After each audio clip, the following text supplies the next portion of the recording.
Showtime, we're live. People deluded. I'm back again. My first bit of content today, 6 p.m. I've got a Jokeres vid. We're here till whenever. At 2:30, I'm going to be joined by EGAL. Obviously, you would have seen the news. William Saliba is on the verge of signing a new 5-year deal at Arsenal. Mr. Je ne sais quoi. Like, bro, they said he was cutting. They thought that he was following Trent and all of them guys. Tell Real Madrid to focus on Upamecano, focus on Konate. I still believe one day Saliba will play for Real Madrid, but hopefully at this football club, you win trophies, and there's something wrong, give or take. You know, there are other players. Well, Saka, I don't want him sold, but if and when that eventually comes with William Saliba, if that man don't make us 90 to 100 million, doesn't become the record signing for Arsenal's history, then something is wrong. And how many times? You might not trust the players all the time. You might have things to say about the fans, the ownership, Mikel Arteta. But one man you have to trust is Berta, you know. Don Berta, in Berta we trust you. What's that? Magalhaes new deal, Saliba new deal, Saka's in talks for a new deal, the young bulls in one year, and Miles Lewis Skelly new deals. You know when the time's right, Max Dowman's going to sign the new deal, and so on and so forth. It's different. And let's not forget the summer he had. Arteta, make it happen, man. We've got some stability. You know, the one question mark is over you, and if you can get over the line, and there's been plenty to say off last season, pre-season, the 6-7 games to date, what we've played, 5 in the Prem, 1 in the Champions League. And I'm not going to lie, I think people are doing too much with their analysis with Port Vale. I get it. Unnecessary negativity sells on YouTube, rage bait. I understand it, you know. The football isn't free flowing. It wasn't the prettiest. It's a cup game. We want to annihilate them, score a lot of goals and all those things. But we done the job. We kept a clean sheet, got 2 goals, kept it moving. We made several changes. You were going to see that. Personally, I think you're allowed to be, you know, for the balanced fans, you're allowed to be vexed about what you've seen or happy as you want. But any aggressions around Arsenal off the basis of Port Vale, it can't be in relation to that game. It has to be stuff you was harboring already and feelings you had already. But everyone's allowed an opinion, man. It is what it is. Smash the like button. Let me know your thoughts. Again, we've been linked with Kenan Yildiz. Big up the Turkish fans, them, you know. Is what it is. And, you know, as you probably see in the first bit of the title, I can't lie, Arteta, you have to stop the nonsense now. I understand you know football more than me and all these kind of things. And, you know, you've got us to this point. Your pragmatism has got us to being contenders, a long way away from back-to-back 8th. But your bravery, if you install that, will kind of be the difference. And if you can find balance, but your bravery will be the difference as to whether Arsenal can win a Prem, a Champions League, a League Cup, an FA Cup, wherever you saw various moments last season and the season before that, and maybe in the season before that. When it's sink or swim, Gaffer, you're getting it wrong. You have to make it work. I can't lie, it's all on you. You know, you can defend Mikel Arteta as much as you want. You can attack him as much as you want. Neither side of the extremities is right. The reality is we've got stability, got a bloody good first 11 when everyone's fit, got a fantastic squad. I'm by no means suggesting we're the biggest and baddest in the Premier League or in Europe, but we're a decent side now. And I personally think during the Emirates era, when you see the money spent, the players we've got, this is some of the collectively the best bunch of players we've had. But they need to go and signify that in history because they're not there. The worst teams have won stuff during this Emirates era, and they're up there. You know, Rob Holding is in higher folklore than a lot of people. We might not necessarily remember Gabriel Magalhaes, William Saliba, Bukayo Saka. I know it's not all about silverware. Please don't gaslight me into just thinking it's just about silverware. But everything we've done at this football club, on and off the field, even down to the name of the dog, has been about winning. We're doing everything but winning.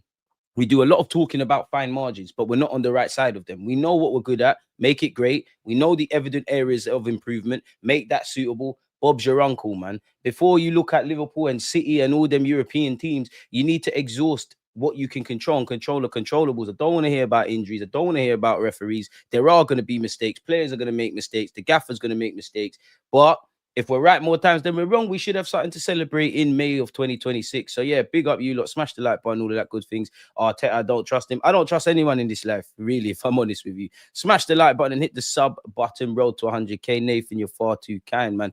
Big up Saliba for signing a new deal. He's top quality. Now, as a collective, the team has to get over the line to show it was justified to sign that new contract. He clearly believes in the project, believes that what he's doing at Arsenal. Clearly an element of unfinished business, but let's not be naive. You know, him signing a 5-year deal does not mean you're going to stay for 5 years. And to be fair, whether it's you or Saka and even the young bulls that have signed new deals, obviously, if you do your job, keep developing, within that period, you're going to sign improved terms. For me, it obviously puts unnecessary speculation over his future to bed.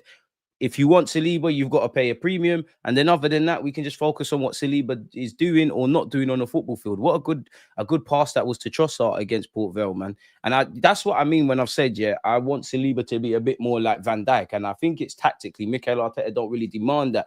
If you're looking at playing out from the back, it's more Gabriel Magalhaes that gets busy finding the inverted left back. You know, you see and obviously teams are not the same, but you see Van Dijk hitting those crossfield passes, bringing the ball forward. Saliba's got that in his game. I do think Saliba's looked a bit booky, you know, since he's come back from that injury. I don't think he was terrible against City or Port Vale, but there was some inklings. But yeah, man, the man's a quality player. Jay, appreciate you. Hey, cap a lot, appreciate you. Smash the like button if you haven't already, people. And most importantly, let me know your thoughts. I understand we can't win silverware constantly, but winning one cup isn't good enough. It's a step in the right direction. You know, the only way one cup for Arsenal, big up Riley, by the way, will be good enough is if you win the Prem or the Champs. We're at that period now where I still think there'll be quite. I don't think winning just the FA Cup or the League Cup shuts up people. But at the very least, for Mikel Arteta, when people or the football club, when people are making noise in May, assuming that's all we do, and you could still have the question mark, if you could get over the line, at least you could say you've got a trophy that might buy you some time going into next season. And for me, I actually think it's irrelevant from the owner of this football club, irrelevant from Mikel Arteta. Big up Berta, but irrelevant from you. The players deserve it. It can't be nice, you know, doing what you did against Real Madrid, but ultimately, you know, not doing what needed to be done against PSG. You know, the last 3 seasons have ended in various different contexts. The bottom line is you haven't got over the line. At some point, and I have to respect them because I have, and you, Arteta, clearly there's stamina and motivation. Nobody's down tools. Nobody's giving up. Everybody's fighting for the project. But at some point, you're going to have to look at the one man that's been here. You know, there's been a bunch of good players. If all our players, all our squad went up for sale, they'll all get decent clubs. We've got a new owner, a new director. You can't listen. Let's be honest. Like, the Cronkies might not be the best owners in the world, and I'm not backing them. But let's be brutally honest. They've backed Mikel Arteta, backed him, giving him the job when he had no CV, giving him 2 contracts when it was kind of clouded as to what's going on there. You know, broken the transfer record, bought players galore, ripped up deals. They've done the most. Like, they've done the most, really and truly. Unprecedented summer. You know, like, they've done their bit. Berta's done their bit. Gaffer, it's down to you. And at some point, if you can't get us over the line, there's no shame. A bit like, it's different, but Edu, whatever you say about Edu, when he came into this role to when he left, we're in better stead. Arteta, you might be the man before the man. And that's why, for me, I'm on anything, really. You know, you can persist with the gaffer. I'm always open to improving this football club. And again, I know people are going to do what manager you get. I don't know. It could get better. It could be worse. But at some point, you're going to have to do something differently to reach a new kind of promised land, innit? Good times. And the haters would say, actually, Saliba must have been told Arteta won't be here long, which is obviously a bit silly. But yeah, good times. The band rolls on. Shame about the manager, though. Social change. You're on to him, innit? Yes, I'm on the this thing. I'm good, man, social. I'm good. It's good news, man. And you know what? I'm not gonna front my move. Edu, you was patterning contracts, but it's nice, man. Like, I remember during times of this Emirates era, bro, Saliba's contract is running to the end of the season, or the speculation, better yet, end of the season. And I have to big up you, bro. You've been here since March. New deals are getting patterned. Got 8 players in. A couple of times with the signings we brought, you pivoted and we went from initial targets. Okay, that Garcia lad at Barca might become one of the best keepers in the world, but it was nonsense at this moment in time where you've got Raya to spend 30 odd million on that. Obviously, we was linked with Hatto and Howson, neither banged, and actually Gurhey. You went and got Hincapie, and you also got Mosquera. Mosquera probably the sign of the season. For me, I would still say Zubimendi. He's going to have to show it. Obviously, if we could create some damn chances for Gyökeres, it might end up being him. But yeah, man, it is what it is in those things. Saliba is making a mistake because if we don't win anything, what's he going to do? How can you can't say it's a mistake? Kwame, big up yourself. But how on God's green earth can it be a mistake? Obviously, you run down your contract, you could leave for free. It makes your exit a lot easier. But that move is going to happen, bro. It's the circle of life. When Real Madrid come calling for your players, you know, you saw it with Spurs, with Bale. You've seen it with us with a couple of players. You saw it with Eden Hazard in Chelsea. Oh, fair enough, his contract ran out, but you saw it with Trent. It's the circle of life. It's Real Madrid, and you can't deny that. At the end of the day, he can still make the move. Like, the move could still happen if Real Madrid put the money down. And also, on top of that, you'd imagine he's one of our top earners now, so you're getting more bread regardless. So yeah, man, big up, man. Like Saliba, seems like he wants to make history here and at least win before he joins. He wants to join pastors new. Exactly, that's what I think's his thing. But at some point, Saliba, God forbid, but in the next 5 years, if we don't do what needs to be done, you're gonna have to say, you know what, brother, I tried. For me, I'm happy that he signed the 5-year deal. How old is he? 24, 25. So yeah, man. I don't think he's going to be at Arsenal forever. But yeah, man, to see arguably two of the best centre halves in the Premier League and in world football, and as a duo, they're definitely, you know, one of the best, if not the best duo defensively in world football. To see them sign new deals, quality stuff, man. Quality stuff. Big up our defence. That's the one area of Arsenal Football Club we have really no question marks about, really. Well, negative question marks. Midfield is a bit, I think the bulk of our problems is in attack. I think that solves a lot of what I'm vexed about, if I'm honest. The Cronkies are about their wallets. They're scared to dismiss Arteta. He's on 15 mil a year, man. What nonsense is going on here? Man signed a new deal. Man wanting to leave in the chat. What are you doing? Good afternoon, everyone. Saliba signing that death row. Yeah, boy. 5 years ain't exactly death row. When you see Chelsea making man sign 20-year deals, that's a life sentence. Edu is beginner level and Berta is legendary / world-class level. Respect, DG. Respect the chat. Come on. But moving like Suge Knight, as he should, man. It's nice to see a man just competent at his job. Like, I'd extend that to my defenders. I extend that to the actual decent players. It's just nice to see. As much as I praise Berta, you're doing your job. The only thing I would say about Berta, not that I can say anything about the summer, the only thing we're lacking is getting significant money for sales. But all right, cool. It is what it is. And I still think we missed a big chance generally as a football club not signing a left winger. I think I liked our summer, but I think that could come back to haunt us. Because, you know, if everybody's fit, you can make a case of EZE. We all know we want him in the 10. Madueke, we all know he's better on the right. We're at with Trossard, which some of you will say whatever. Some of you say Martinelli's a striker. There's so many guys. I fit Gabriel Jesus even. There's so many people that could occupy that left wing. But who is the out-and-out option? I think we missed the trick personally, man. Hopefully, I ain't going to hold out for January, but it'd be nice if it was in January or probably next summer we sign a player, man. I guess the Rodrigo rumours will start all over again, man, but it is what it is. But you are right. The Cronkies are about their wallets. To be fair with you, as an owner, you can be about your wallet because, again, I feel for the last 2 years, well, no, a bit of an asterisk with January. I don't think you can lay blame at Cronkies. If you lay blame at Cronkies in any regards, it's persisting with Mikel Arteta. They've given you the money, they've given you the players, they've backed you, they've brought in a sporting director, best of the business. There's above my head, but they've made some different changes at board level. Tim Lewis is gone. It's down to you. Because at some point, we got to look around and like, rah, them executives, and they're new, them players are new, gaffer. And I don't want it to get to that. Clearly, we all just want to get over the line, but I do think there's some people that, and I'm not talking about the people in the middle that have, you know, can comprehend what Mikel Arteta has done for this football club, but like, yeah, we might need to change. Pardon me, or those kind of folks, like those kind of balanced folks. It does feel like for the positive, toxic folk, it's just Arteta has to succeed, not necessarily Arsenal. And then, you know, on the other side, it's just there's so many, I don't know about no one else in it, but there's so many things, so many legitimate question marks and negatives around Mikel Arteta. And I understand the talks around that, but then there's also the other side where you're just trying to hit him with any stick and just blame him for anything really. And it starts to border on into some weird kind of realm, man. Rodrigo thing is dead. I'm on the Yildiz thing all day. DG, who would you have taken as a plan B knowing Rodrigo was content at staying at Real Madrid? Honestly, I don't know, man. I think the left wing market's dead, but I'm not being funny. Arsenal, you know, you're worth millions on billions of pounds. You got bare scouts, analytical departments. Berta's come in. You must have a contact book. Go and bring that. It's like there's so many things I can't answer. I can't tell you who the left wing we could have got, but you can clearly see we need a left winger. I can't tell you how Mikel Arteta makes us play more better attacking football, but we can all see that needs to happen. This is the realm. This is the remit. That's you lot's jobs. Make it happen. It's as simple as that, in my opinion. But who knows, man? Obviously, if I share my screen, don't forget, people, 6 p.m., man. I can't lie, man.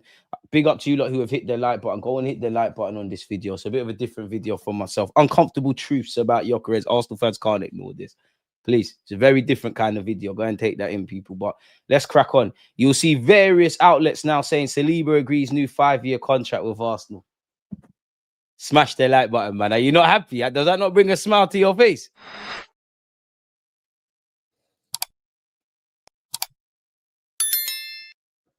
Does that not bring a smile to your face, people? Like, and I definitely didn't think it would be sorted now, but you know what? Big up yourself, Saliba. And he had 2 years left on his deal. He's set to commit his future until 2030. We all know Real Madrid have been onto him. We all know we've got Newcastle on Sunday. On the topic of Newcastle, 9 p.m. UK time, I'm going to have Kendall, who's a Newcastle fan. I'm going to ask about EZE. I'm going to ask about their season because Newcastle ain't exactly in the best run of form. They ain't exactly started the season well. Where when you look at the data, we haven't done that bad. Obviously, excluding the talking points, but that's a 9 p.m. thing. 4 p.m. I got Jess as well, aka she knows Arsenal. So yeah, we're getting the content out for you lot. But Saliba, alhamdulillah, man. Je ne sais quoi, whatever they say, je crois, all of that French stuff. My God, Mbappe, come over this side. Come over this side. Anyone can win at Real Madrid. Anyone can win at Real Madrid. Can you do it playing Stoke City football? Can you win the Champions League with long throws? Can you do it from a set piece? Because I have not seen Mbappe score a header from a corner. Come and join us. Bring Vinicius with you. Bring Rodrigo with you. Bring Aldegaler for no reason. Bring Xabi Alonso with you. I don't know who said that. But yeah, it's exciting news, man. And big up hand of Arsenal. He said during the summer, Gabriel and Saliba had multiple discussions about their future. Both agreed they would stay to win titles and make history together. Saka next. Oh, it's wavy. It's wavy. It's wavy. We're doing this. We're doing this. We're doing this. We're doing this. We're doing this.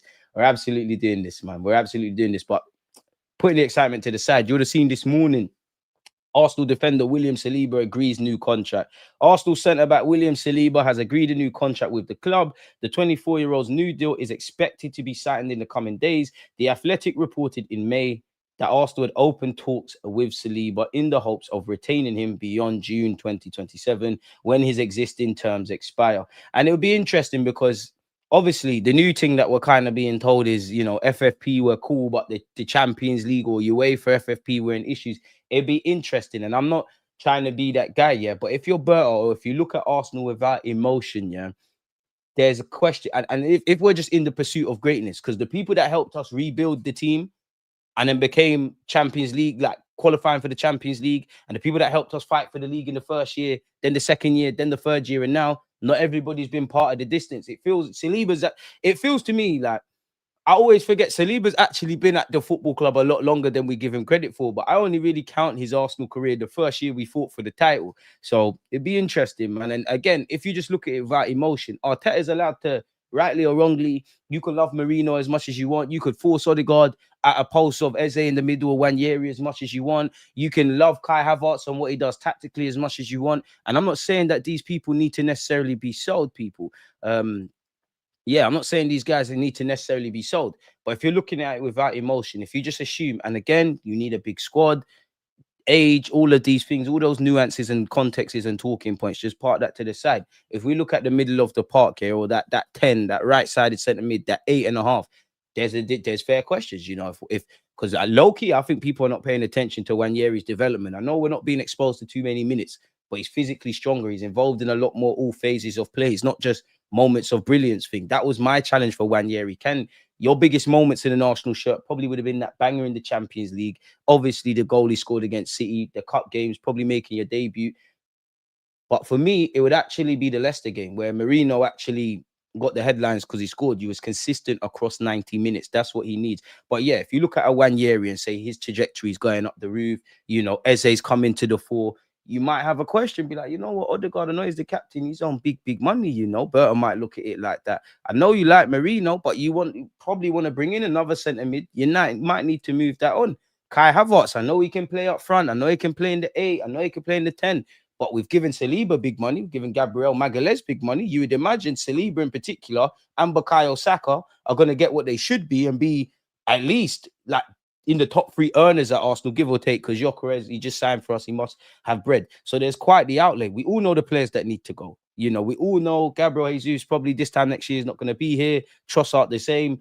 Martinelli, you could make a case as well. So it'd be very interesting. Like, we need to look at this thing with no emotion, man. But carrying on, Saliba had been the subject of interest from Real Madrid. And Berta, by the way, go and get that Rennes centre back as well, man. Just get me all these sick French youths, man. There must be a winger in France as well. He's been subject to interest from Real Madrid, but said in March he was happy at Arsenal and wanted to win trophies with the North London club. Arsenal's last piece of silverware was the FA Cup they won in 2020. When asked in July, he said, yes, hopefully, of course, there's nothing now, but there's a good conversation with my agent and the club. Let's see. And obviously, we're now in September, and we're led to believe it's happening, man.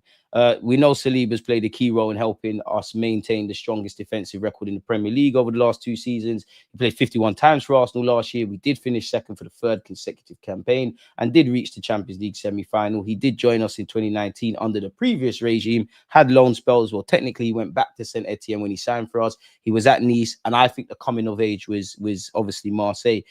He becomes the latest Arsenal player to commit their future in recent months, people. Magalhaes signed new terms. Trossard also, which we forget, signed new terms, not in terms of length, but more money. And Wanyeri and Miles Lewis-Skelly have also signed new deals, people. And we know how good William Saliba is, man. We don't need stats to tell us how wavy he is, people. What is it said here? Tying down Saliba to, the 24-year-old, the center defender at 24 is still several years away from hitting his peak and is without a doubt their most important player at the back. I don't know. And I'm going to ask you a lot of question in the chat. It said most important there, right? And we all know everybody's of equal importance. Marcel, F off, mate. Like, I'm not even, you're not raining on our parade. I want to ask you, who is more important? Because on one hand, I think it's Gabriel Magalhaes. You could, I'm forcing it, but if we just look at the back line, you could say Raya, but let's just focus on the centre halves. Do we look the same if Magalhaes ain't there? And what is, like, who kind of, forget ability and potential and all that, who kind of holds the back line together? It's a good conversation to have, but I don't know if Saliba is the most important, if I'm honest with you. You know, what would look like better? Yeah, what would look better? Or what would you have more faith in if they were to play 5 or 10 games? Mascara and Saliba or Mascara and Gabriel Magalhaes? Because Magalhaes is the big bro. Like, it's good cop, bad cop kind of thing. Magalhaes is the vocal kind of one, if that makes sense. But I don't know. He's several years away from hitting his peaks. At 24, signed a 5-year deal's music to my ears. He's without a doubt their most important player at the back. He's probably the best. But is he the most important? I don't know, which is why I take part in the voting. And you could even make a case of him being Arsenal's most important player, full stop. I mean, we all remember the first year when he got injured, he fell off a cliff. Tying Saliba down to a new contract, especially as he's entered the final 2 years of his existing deal and with Real Madrid long-term admirers, was extremely important. Remember, to go back to that question, remember Kivior didn't make mistakes at Real Madrid, he did. But, you know, over the last 2-3 years, man, I've seen Saliba hold us down at Anfield, hold us down at Old Trafford. The list goes on, and it will be here all day. So, yeah, and like it says there, Andrea Berta does deserve credit for getting it done with minimal fuss and without turning it into somewhat of a saga. Get me? You know what Berta's on. Berta probably takes them to a nice little place in central London, talks figures, calm demeanor. Get me? Edu could never. Bro, Edu would still be trying to get Gyökeres sorted at this very moment. We'd be talking about January, or he would have got zanged for Benjamin Sesko. I've never seen Sesko. I've never actually seen him play. He might be AI. I think United bought a striker on ChatGPT as he scored. I see Hugo Ekitike scored. For all the question marks, I see Gyökeres has scored. Fair enough, Liam Delap's injured, but I see João Pedro. So I don't know. I don't know. Even that Embuemo fella, didn't he get like 19 goals last year, like for Brentford? I mean, I ain't seen him, but let's stay on task. Saliba was already the best paid defender at Arsenal, and this new contract will only cement his status in that regard. Such is his importance, as his absence has already shown in previous seasons. Arsenal need him to stay fit if they are to mount a title challenge. Bro, Mikel Arteta, it's down to you to mix and blend and make sure we're able to do this, because it does feel like every day I wake up, there's a new injury or a new concern, which is why I'm happy to see Ben White back getting minutes and slyly Saka getting an hour. Saliba is more than deserving of his new contract, and Arsenal fans can look forward to watching him continue to showcase his excellence over the coming years at the Emirates Stadium, knowing he's fully committed to the club. Come on, Mike Kelly. Come on, Jamaica's best defender. Look at these guys. You know what? Trophies will come. I can feel it. The season just started. I hope so, because I believe in the squad. I've been like Mikel Arteta. If there's like, let's just say there's my belief out with you is 7 out of 10 because I believe in you as a coach. But that 3 that's missing, that's what's stopping you. That's what makes me not believe. You're a good coach. You made us competitive. I do think people do too much, but you're making your own problems, and you need to learn from people around you. I very much doubt Pep wanted to go mad defensive against us, but you have to be humble, and it's not one size fits all type of thing. Slot, no one wants to make subs in the first half. All these kind of things. He knows when to weather the storm. Even the first year that in hindsight, Liverpool won the league. And I do think some sections of Arsenal fans are disingenuous because you can't, they spent time writing off Liverpool like, oh, they're going to struggle to get football fans. They're going to struggle to get top 4. Then the start of the season, it's, oh, yeah, they ain't played anyone. The luck's going to run out. Salah can't save them. Then ultimately, when they won the title, they did have them players that won on the clock, which is all true. But come on, stop being disingenuous. But anyway, Slot knows how to box smart. For how do we know in the first year that Slot took over, he didn't want to do, I'm sure, what Liverpool fans are probably seeing tactically now. But he knew it weren't the right time. He had a dead transfer window. I do think you're a bit spoiled, Mikel Arteta. I do think I would be the same. You're getting quite pissed off when you ask certain things around the midfield and whatever. But bro, like, you've got to change things. Like, everyone can't be right, but everyone can't be wrong all of the time. But yeah, big up Magalhaes and Saliba. Let me hold that watch, man. You don't need that. That's probably like an hour's work, hour's wages for you. Let me hold that. But yeah, Saliba's the only player to be named in the PFA Player of the Premier League Team of the Year in each of the last 3 seasons. Should be a Premier League winner. And I can't lie, above all, I'm a passion merchant. I love all this BS that Saliba does still. I can't lie. Come on. And then Hand of Arsenal, big him up. He replied to this person, said, Saka next, then Berta can start his Christmas holidays. Then he said, nope, one more after that. And I agree. Surely it's got to be down, man. Hot take. It might even be Martinelli. I don't know, people. I don't know. But let me know your thoughts, people. Let me know your thoughts. So yeah, big up William Saliba. Should we keep moving on as well, people? I was just reading this, and yeah, no one ain't drawing no conclusions about Arsenal against Port Vale, but big up Eze for getting his first goal. I wanted that at the Emirates. We have been drawn against Brighton in the next round, people. Man United, you can watch us because you lot watch us all the time. You went out against Grimsby. Big up Grimsby there in the tournament. It's cool, people. Doesn't matter where Eze plays, just slot him in. Just slot the man in, man. Just slot him in. Saka got 60 minutes. I was scared when his foot got stepped on. And what do you mean? How much does the cup matter to Arsenal? Of course, if you ask Arsenal fans and Mikel Arteta and probably the players, do we win?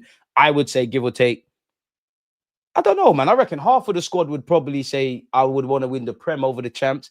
Maybe our non-English players, they might say champs. For me, I would say champs. We haven't got no right to be looking down in tournaments. And if you somehow do what we've done in the cups before, you better bloody win the others. We haven't got that. The players need silverware. Yes, people can shit on the Cat Yarabel Cup, but think about it logically. Across the top 5 to top 7 European leagues, right? You got the champs, you got the domestic titles or domestic league. You've obviously got cup games and whatnot. Think about how many players actually win stuff in their careers. Obviously, if you support Arsenal, Liverpool, these kind of clubs, United, you're kind of focused on winning. But think about how many players that actively begin their profession. Trophies are actually not a guarantee. And I know this isn't the one they want per se, but we ain't serial winners. If we've done what Liverpool have done or what City done, then yeah, you can throw cups.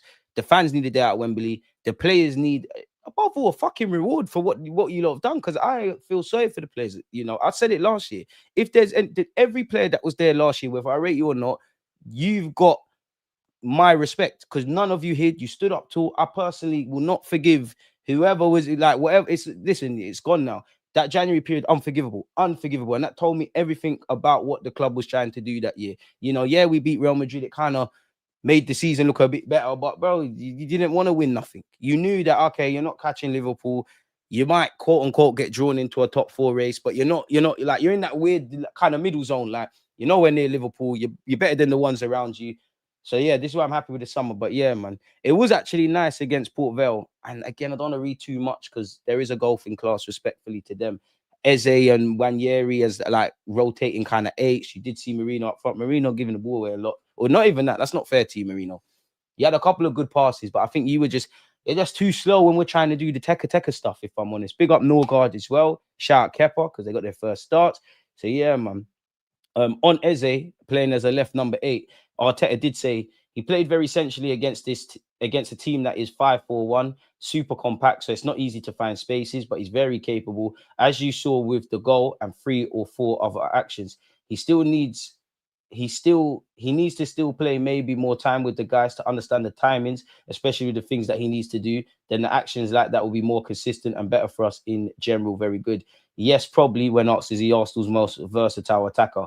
At the end, what we want to do with him is get him into positions and spaces where he can create his magic moments. Sometimes that will be from wide areas, sometimes that will be from right or left in relation to the opposition. So you see him as a bit of a Swiss Army knife.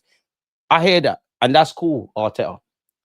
But I extend that to Eze, Gyökeres, Saka, managed to thrive regardless, bro. It's deeper than just Gyökeres. It's deeper than just Eze. It's deeper than just recruitment. You need to find a way to find that freedom within a framework. If Luis Enrique can do it with them PSG players and make them buy in defensively, but still find a balance of letting them swap wings and rotating eights and scoring goals, you fucking need to do it. Like, this is only from a place of love, Gaffer. Because my frustration in life is when man keep talking about the same things. We know what we're good at. We know what we're shit at. We know what our kryptonite is. We didn't learn it this season. We didn't probably even learn it last season. Fix up, pattern up, and let's move. It's as simple as that. It really is, man. Just grab Liao. Talent gets you over the line. What video editing software you use, DG? Premiere Pro. Well, Creative Suite or whatever it is. Long for Liverpool, Canai to Real Madrid. He's better than Saliba anyways. Nah, he's better, bro. Real Madrid. I don't know why you were chasing Saliba. Canai is better. Upamecano's better. Go have them. Go have them. To be fair, man, there are going to be times where we're going to lose. I think every team is going to lose key players on the free. Wenger is the oracle. Everything Wenger has been saying, you might not agree with it at the time, but it comes into life.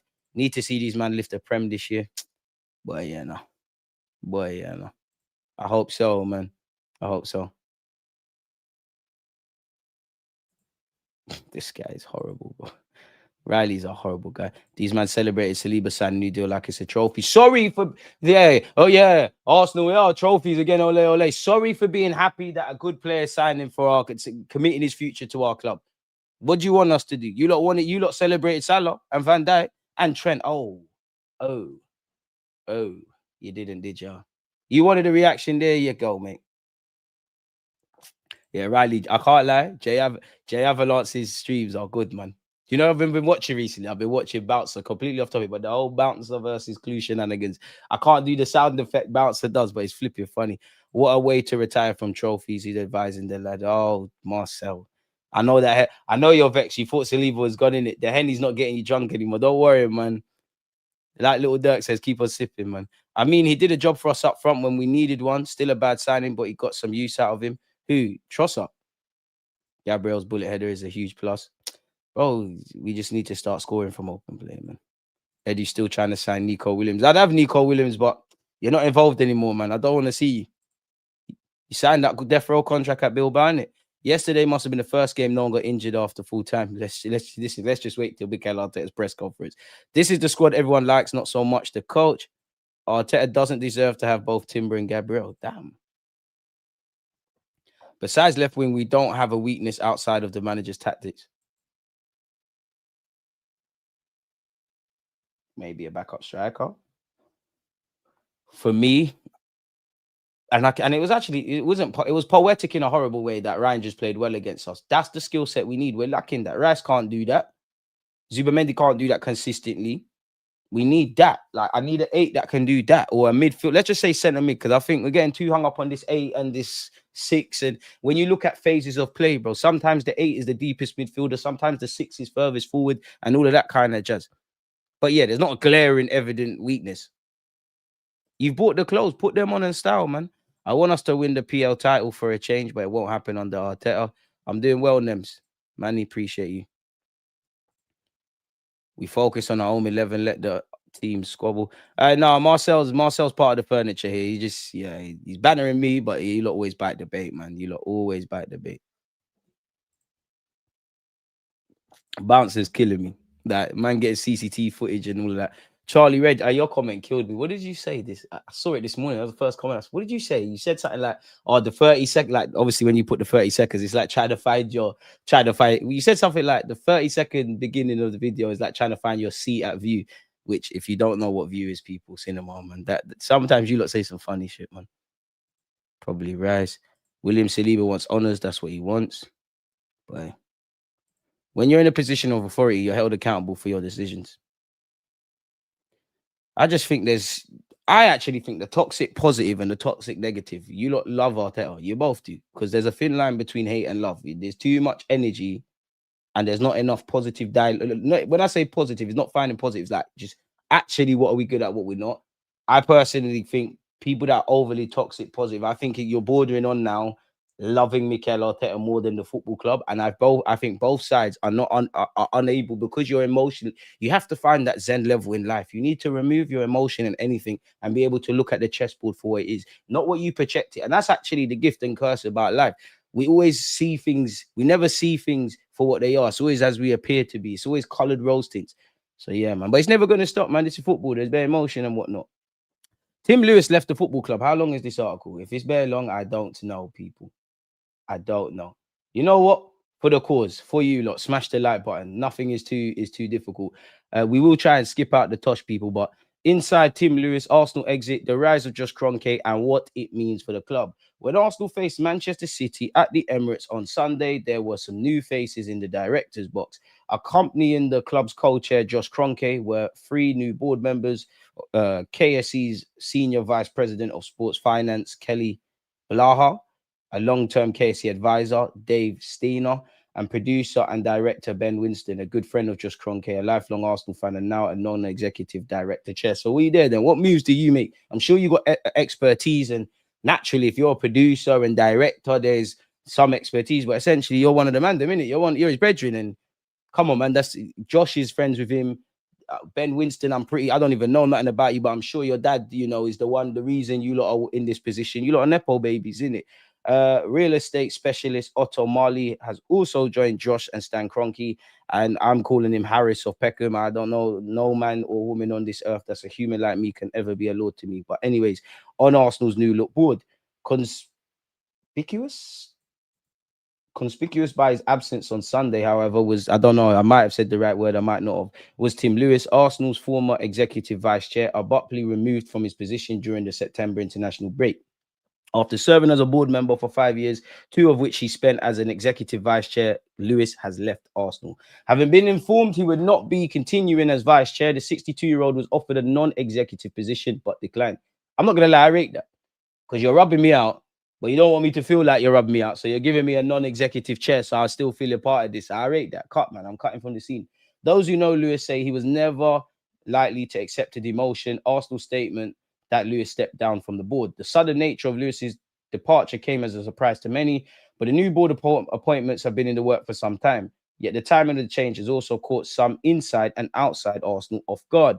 Lewis has been a close collaborator and staunch supporter of both Mikel Arteta and Andrea Berta, and was closely involved in the summer's widely celebrated recruitment. Fair enough, because it did feel like a bit of PR. It felt like the media people were, because Tim Lewis gets pelters in it, and let's be honest, like, we don't really know what the board dons are doing, but it felt, especially around EZE signing, it felt like this very article from the Athletic and these guys, they're trying to make him sound a bit more messed and get ratings from us a bit more. DJ, I found you a nice home in Barnet. To be fair, Barnet's sick. Nice house area. Some parts.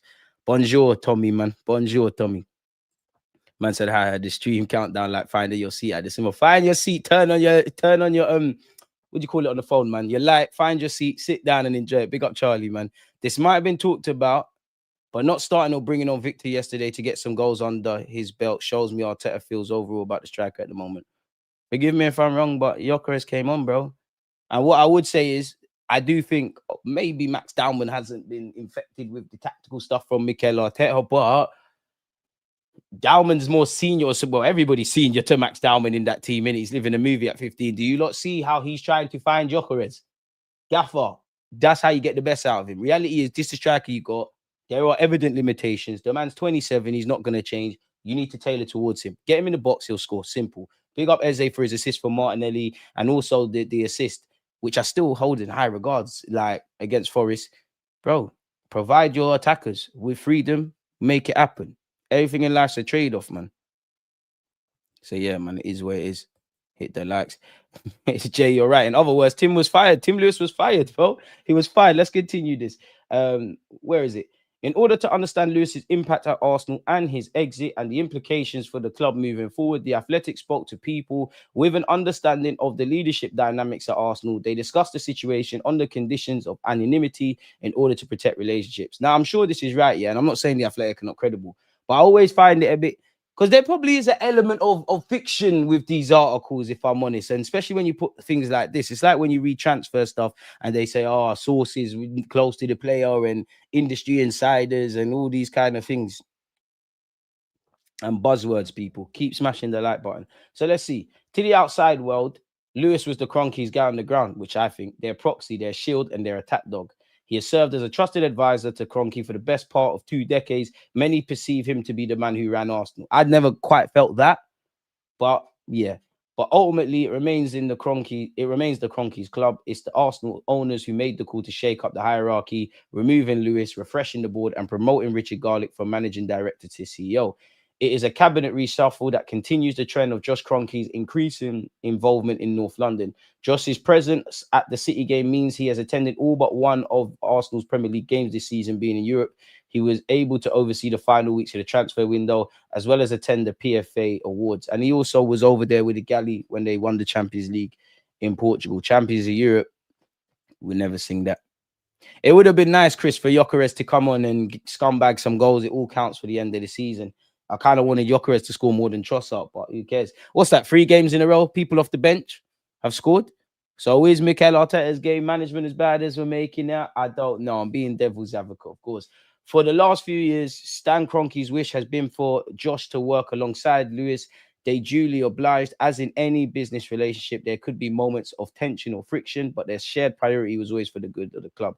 I mean, if everyone's getting along in business, someone's doing something wrong in it. So what's going on there? That period is now over. In the club statements, Arsenal's owners paid tribute to Lewis's contribution. We're not going to read that.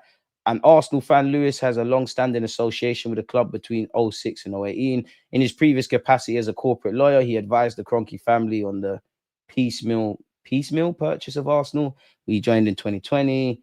He earned the trust of Stan. With Stan's blessing, he explored possible financial options and helped prepare the club's leadership for their annual general meetings.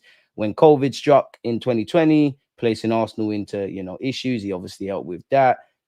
Lewis guided the club through that precarious period. Within a week of his appointment, a notice posted to the London Stock Exchange revealed that Arsenal would be restructuring their remaining stadium debt of 144 million by way of substantial loan from KSE. Okay, matter of weeks.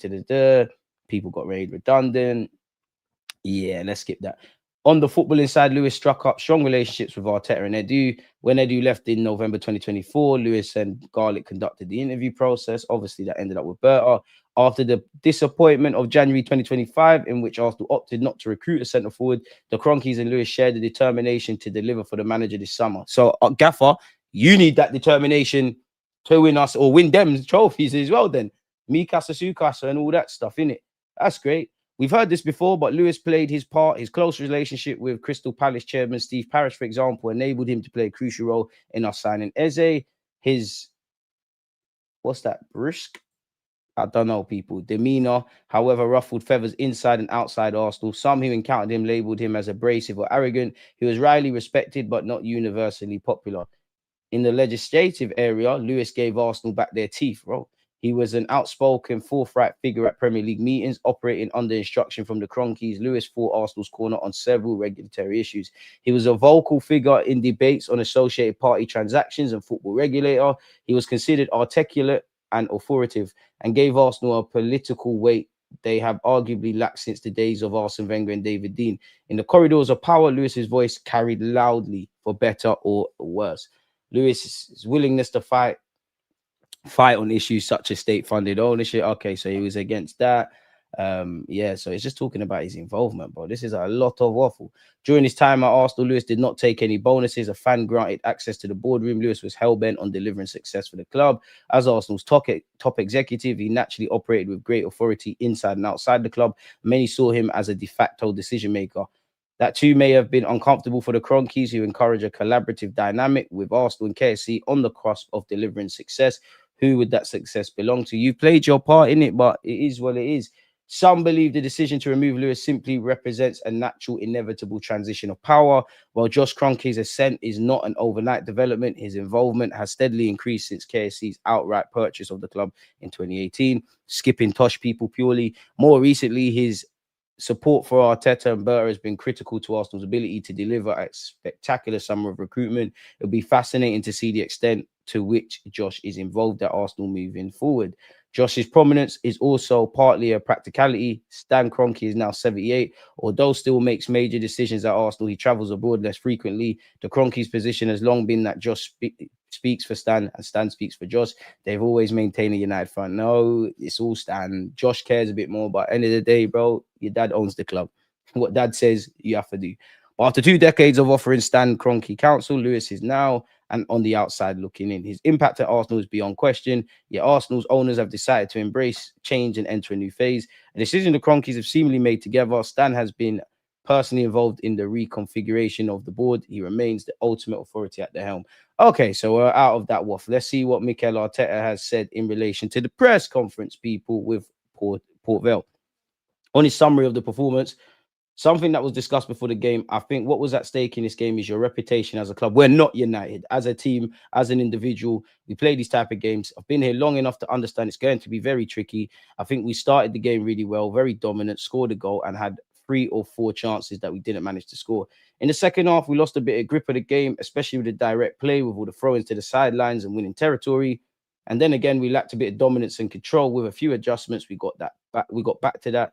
We scored a beautiful goal. The second goal, the ball from Willie, I'm going to say Willie Saliba, and the quality of Leao on the finish is top drawer. In general, happy with the win, the clean sheet, the debut of Kepa for us today, Ebbs' goal. Loves calling EZE Ebbs, innit? His first for the club. And then the fact that even making 9 changes, the team can still perform really well. On Saka's involvement, people, it was planned 60 minutes was the maximum. We had 4, almost 5 already in the lineup that we had to get out for different reasons, especially for load and coming out from long periods out. We planned for that. The good thing is that nobody got injured, so he has no muscular issues. That's a very positive thing again. Hopefully that's still the case after Sunday. On the fact we can make a lot of changes, bro, this is what we wanted. Big up Max Dowman. Big up the football period as well, people. On the competition ahead of this weekend's game with Newcastle. That's exactly what we want. That they're giving us and me those headaches. Because, I mean, they are so connected with the team. They already want to help the team and deserve to play. Everyone will play a lot of minutes. We've gone over EZE stuff here. We've also gone over this as well, people, about talking about Magic. And we do have Brighton in the next round. EZE said it's a special day. And do you know what? Even Martinelli saying to Miles Lewis-Skelly, that's not your assist. I don't know, because initially I thought Lewis-Skelly dummied it. The replay looks like a slight touch. I don't know, man. Either way, it went in, man. It's a special day to get my first goal and to win. It's important to get through to the next round. That was the main thing, but it's a special day for me. It's full circle moment for him. I just somehow found a space inside the box, so I knew I didn't have time to take many touches. So I was just looking to get a shot off. That was the main thing, fortunately. A lot of hard work behind it, but it's a good day. What else has he said? He also bigged up the fans. Said, coming to a place like this, away from home, in different circumstances, but finding a way to win, that's the most important thing. You take it into the next one.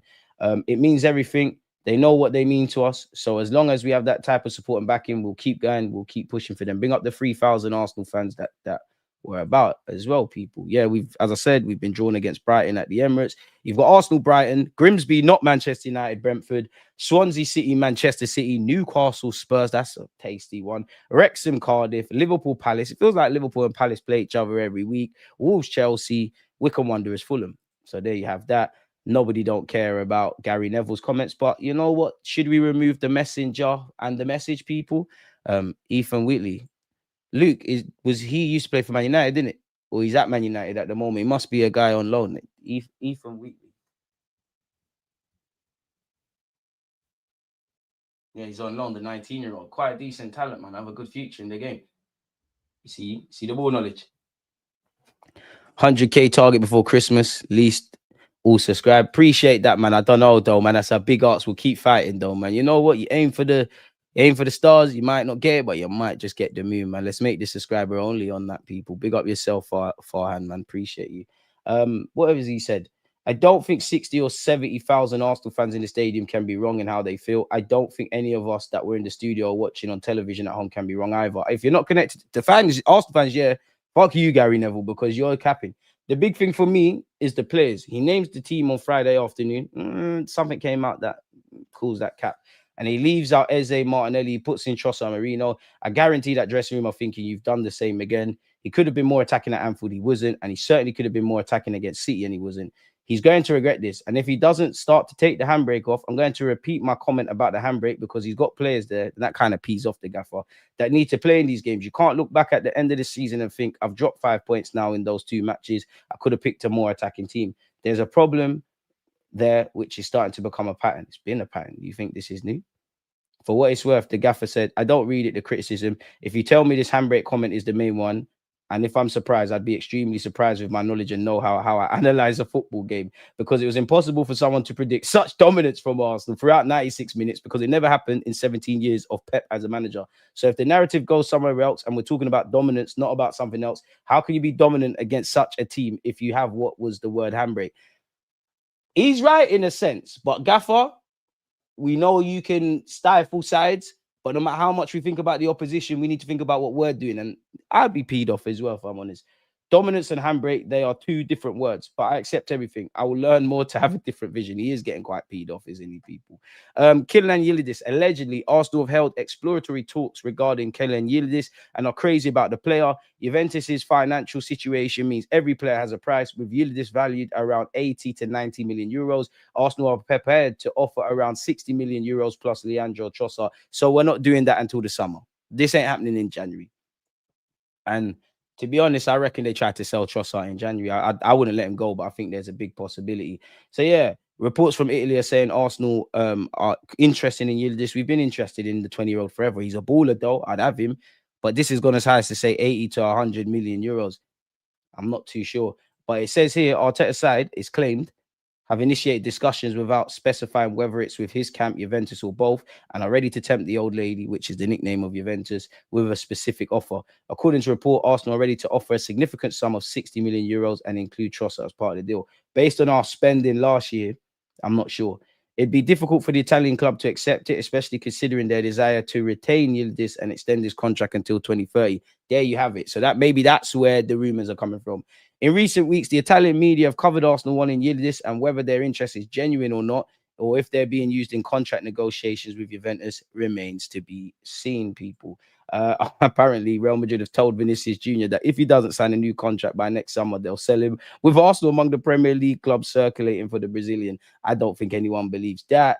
Arsenal apparently are continuing to show their ambition and apparently will splash 75 million euros for 2 La Liga talents, Kubo and Lucien Agorme. I more believe that with a Sevilla man. I definitely don't believe we're on to this, Donny, people. And apparently Everton and West Ham are eyeing up Mr. Gabriel Jesus.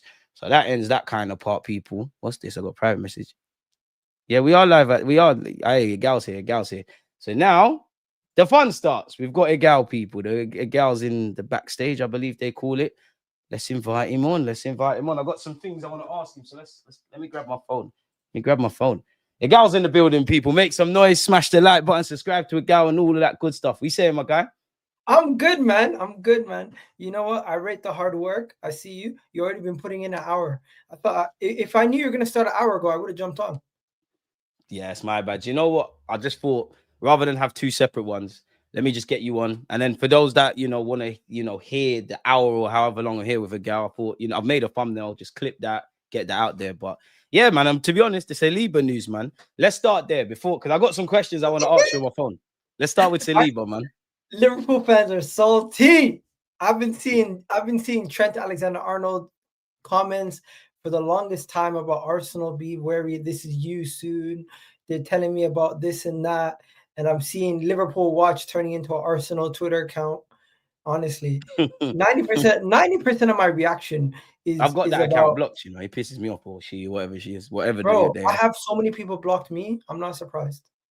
So many people have me blocked. I'm not surprised. I think anyone who speaks out about other clubs gets blocked by a lot of people. It's funny. But my first initial reaction is Arsenal don't lose their best players anymore. Simple. Just people get that through your heads. we don't lose our best players anymore. We're not this club that sells our best players. We're not this club that lets our best players go to other clubs for free anymore. Like, if you're getting old and you're 30 plus, maybe then we'll let you leave on a free, like we did Jorginho and Partey. But even then, I don't think they're anywhere near number 1, 2, or 3 in the pecking order for our team. Gabriel Magalhaes and Saliba had a conversation. They said they want to stay here together. They want to work together. They like the partnership they have, and that, I think that's integral. Big Another up Berta thing, as well. before Berta, people always have a word about Arteta this, Arteta that, Arteta. These players don't like Arteta. Look at I seen Lee Gunner and the whole group of them celebrating the final game of the season when they seen Saliba look sad. Oh my God! Like, people out here wishing for our downfall. Within our own fan base, it's actually crazy. They're You really waiting think? Nah, I can't lie. I don't think Lee they're wishes wait, on our they're downfall. waiting. They're waiting for the day that Saliba joins Real Madrid, or Saka ends up saying he's not signing a contract, or Gabriel Magalhaes would have said he's leaving, or Ethan would have said he was leaving, or Miles Lewis-Skelly would have said he's leaving. But all these guys said, you know what? I like my future here. I want to stay here. I want to continue to play here. And Mbappe's on his phone. Mbappe, come over here, man. All these guys are on his phone, but he's still saying, you know what, I'm staying at Arsenal. And let's be honest, he had 2 years remaining. If we added the if we extend the 1 year extension option, right? So it's 3 additional years to his current contract. And to me, that just shows that he sees his foreseeable future at Arsenal. I don't think it's a situation where we give him a deal and then he leaves in a year or two. I don't think anyone's paying that kind of money for a center back. Simply put, and I don't think he's just going to agree to sign a deal and then just up and leave in a year or two. As long as Gabriel Magalhaes and Saliba are here, we're solid people. Defensively, we're good. We got our center back pairing for the next half decade. You think Saliba's going to be here for the whole duration of that 5 years? Regardless, we also have regardless, we have Mascara. We got Mascara as well. So we got 3 center backs right now. We got our Bonucci and Chiellini. We just need to start winning. You said it there. We need to start winning, and we're gonna get onto that in a second, yeah. But obviously, you know, we've had 2 games before, you know, I've got you back on the platform. But before we get into like the niche topics and stuff, before Port Vale, we obviously played Man City. Tell me an overview of the City game for you, man, before I ask you some specifics. The City game, 90% of the conversation happened before the game and affected the game, the lineup. 90% of the game conversation is about the lineup. The rest of the game conversation after that is semantics about how the lineup impacted the performance in the first half and how it left us in a situation where we were chasing the game when we could have been the more progressive attacking team. Now, I do think some majority of the conversation is based on the result and not the analyzation of the actual performance overall. Because I think if you look at the actual Expand on that as well, EGAL, for those that don't really know what you might be talking about there. 90% of the punditry and conversation after the game was Arsenal didn't do enough against City. Arsenal didn't do enough against City, when City were really the ones that gave us the ball and said, you do something against us, because they had the lead. And they were more defensive than us. We were the more attacking team. We had majority of the possession. It was on us to probe and find solutions. We couldn't find those solutions, but we did throw the kitchen sink at it. We did throw more attacking players on.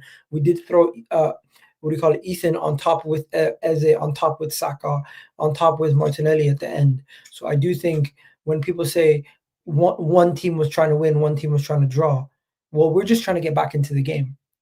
The onus is on us to get back into the game. City were the team that was actually trying to play defensive. But hey, full circle moment in that regard, EGAL, because I'm sure you've seen, you know, the Rodris, the Bernardos, that throughout the years they've been saying, only one team came to play, we're drawing. It was almost a full circle moment for me. Yeah, I like the fact, and I'm going to ask you about Mikel Arteta's comments, but yeah, we did dominate. We had them camped in their own half. You know, we had Pep being humble and trying to defend. For me, though, it is a bit of a frustration with the lineup, with the first 45 minutes, with the fact that the one thing I won't blame Arteta with is the goal we conceded, didn't it? Because we're a good defensive side. It was brain farts. We actually started very well until that goal went in, and then I think we made a mountain of it. And then I just feel when I isolate Arsenal and City, I feel like especially when I get you on this platform, I keep saying the same things about like our creativity and that, and I think that extended into their game. So and it's another one where obviously you look at the summer, you look at what we've done, you look at what we want to do. I feel against Liverpool and City specifically, Arteta did, and I know he gets vexed about the handbrake, but he is being a bit cowardly in some of his tactics. Surely you could be a bit more attacking. Like, there's no need. I get it from a tactical point of view why Marino's out there, and I actually think people are being a bit disingenuous to Mikel Marino. But I'm at the point, EGAL, where these players are tools, in it. Like, they're tools. You're the tradesman. And I think people have sussed us out. I think we need to see something different, man. I think we need to. I'm not saying, from minute 0 to 90, let's just go mad attacking. We still need to keep elements. But I do think Arteta internally is shooting himself in the foot because of these, for want of better words, negative tactics or a negative attacking tactics. To me, it's about the areas of the pitch where the players are taking up. The way Arteta has the players set up, he has them in a way where there seems to be blocks. And you know how in the All or Nothing, he was speaking about stay in this block, stay in this block, stay in this block. It seems to be Saka's on the out wide block. Whoever's in the right 8 is in that block. Whoever's in the middle is in this block. Whoever's in the left 8 is in this block. And whoever's out wide is in this block. And to me, that is one of the things where people say it does seem like a little bit of a rigid system at times, right? Now, for me, the one thing I think we can do different is go to a double pivot and play a 10 that floats between each side, gives us more tactical flexibility and gives more unpredictability to how we play. And and it seems like that's what we did versus Port Vale, but versus City. EZE, when he came on, where was he playing? I couldn't tell you. He was everywhere, man. Was he playing as a left winger? Was he playing as an 8? Was he playing as a 10? As you said earlier, like throwing the kitchen sink at it, Biden. But that's my annoyance because that's what I need, though. I need that kind of tactical flexibility from the beginning. Because if you look at what did you just say there? Exactly. Because I think that game's weird, yeah. Because fair enough, all right, the lineup's gone out there, is what it is. But it's like we normally criticize Mikel Arteta's in-game management. You're not changing things quick enough. It's more the start. And I know hindsight's a wonderful thing, but it does feel like, for me, bro, we wasted 45 minutes. I'll be absolutely honest. How did we break teams down so much before? Deluded. I think I watched Arsenal Vision podcast and Clive, shout out to him. Big up, Clive. He said something smart. He said, and he's a very smart guy. He always says something smart. He basically said before the onus was on other teams to not make mistakes because then we would capitalize. Now the onus is on us to force those teams into mistakes or else we're not going to capitalize. Do you know what I mean? So I'm not surprised. I'm not surprised that City took the approach that they did. I'm not surprised that teams are taking the approach that they're taking now, because Arsenal Football Club in the past, we were coming into some of these games the underdog, and City would try to take a go at us. Other teams across the league would take a go at us. Now teams don't want to take a go at us. They know they're going to get hurt if they try to go at us. So they let us see if we can be the ones that attack them, and we have to be more creative. It's not about us finishing our dinner anymore. It's not about us just attacking. We can attack as much as we want, but attacking doesn't necessarily lead to creating the perfect chances. We need to be able to create better chances, better quality of chances, and find better patterns of plays, different ways to hurt teams, because winning the ball high up the pitch and countering is no longer the way to go. These teams are not letting us win the ball high up the pitch because they're trying to bypass the whole middle. They're bypassing the press. They're completely avoiding the press by not even playing from the back. And if we find another way to hurt teams outside of just our press, and be it more within our own possession, be within working in the half space, getting the 10 closer to the striker, I think that's the best way to get more involved. And that's why I kind of liked what we did versus Port Vale. We played with 2 attacking midfielders with 1 sitting midfielder.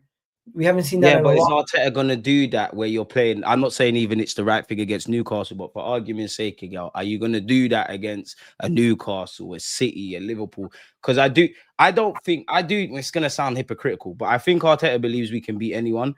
But I don't think he truly believes we can beat City and Liverpool based on the 2 games I've seen. Like, he's still micromanaging too much. He overthought it. Very simple. He overthought it. And I said he overthought it at the time. And people make mistakes. I think the way he assumed the game was going to go was that City were going to play their game by any means necessary, and we're going to just have to utilize our strengths to get them to make mistakes. But you know what City said? We're not playing your game. You're going to have to play our game. And that's what's gonna They happen. played our game, what we typically used to play against them: time wasting, dark arts, low blocks, Yeah, think at the gaff. and they're like, you're the aggressor. You have to break us down. We're gonna sit back. We have a lead. We're away from home. We're gonna treat it like we're down to 10 men. I'm Don't sorry to worry. keep cutting you again, but you know what's sad as well for me? See the goal we conceded? We actually were attacking. Like, but go on. It's the saddest thing. The worst part about that goal is I feel like it just shows Erling Haaland's greatness. As much as you want to get on to Raya, you want to get on to Saliba, Gabriel, even it's just The Erling Haaland. midfield as well in the build up to that. That was horrible. Yeah, Erling Haaland's great. He does what he does. And if we left Doku open and he took the shot, I probably don't think he maybe would have scored. The fact that it's Erling Haaland getting at the end of the chance just frustrates me. Why couldn't one of our defenders just be like, Timber, forget it. I'm gonna take Erling Haaland. You go take out Reinders. And if Reinders plays the pass to Doku, I'll take the one-on-one Doku versus Raya. I'll take that chance. Yeah, rather than it being Erling, yeah. Yeah, one-on-one Haaland versus anybody. Yeah, I'm pretty sure it's done. You're game over. But yeah, luckily Raya saved us later in the game. It could have been. I mean, Raya does what Raya does, man. Like, big up Mr. Safe Hands, man. Does his thing. Yeah, Been a good you keeper. know, after the game, there was so much silly semantics that that I don't think we're gonna touch because you want to maybe move on. No, touch on it. I just want to say, why is it after every game we have to talk about Odegaard taking photos with the photographer, the players, the player? Remember after the Liverpool 3-1, Odegaard taking photos with the photographer, celebrating a goal which we only celebrated for 22 seconds because VR was going to stop us anyways, and the player and Zubimendi got the ball, if that's what you're talking about, and the other team has to kick off the ball anyways. It's not like we're the ones doing the kickoff. And then what else is there? You got people saying, "Oh, Arteta is celebrating the draw because the camera shows him celebrating the goal." Also, you can't celebrate goals anymore. What else is there? Martinelli celebrating the goal and doing a knee slide, and the players going over to get him and celebrating with him as he gets the goal. It's like it's just a referendum. Everything doesn't have to be a referendum on Arsenal and the club and the mentality of the team. Not every single issue. Not every. Yeah, single but you know issue. That's not going to stop it, Gal, man. There's no point getting vexed about it. It's not going anywhere. Not every single incident is a referendum. For example, right now, Liverpool had that incident with Ekitike. Am I going to all of a sudden say the locker room at Liverpool is a mess now? Ekitike got fined 2 weeks wages. Yeah, it's just stupid from Hugo. Just keep your shirt on. And I like Slot's comments on that. No, but am I going to sit here and start making a drama saying Liverpool's a mess now? Ekitike is going to lose his head. He's not going to be happy anymore because he's been fined and all this other stuff. And no, who's going to do that? But if it's Arsenal, immediately people are going to jump to conclusions that everything's a mess. But yeah, it's just annoying, man. I feel like the pylon from professionals to media to rivals, some of them are supposed to do this, but some of them are professionals and their analysis is now becoming borderline banter. Did you see it? It's banter, it's rage bait, it's engagement farming, which is why I always say, Arsenal fans, protect your mental health. Some of these, I like to read these things personally because I might not agree with the person. I might think they've got an agenda, but they might. I like to, in life, separate the message from the messenger. But generally, Arsenal fans need to protect their health. They don't care if they're right. Gary Neville, Jamie Carragher, their job is not to be right about the analysis. It's to get engagement. And naturally, like, let's just say, I don't know. Let's just say Jamie Carragher said something mad. Saliba's overrated or Saliba's just not a good footballer. There's going to be you, me, and all these people on social media acting it like, what are you doing? But we're giving them what they want.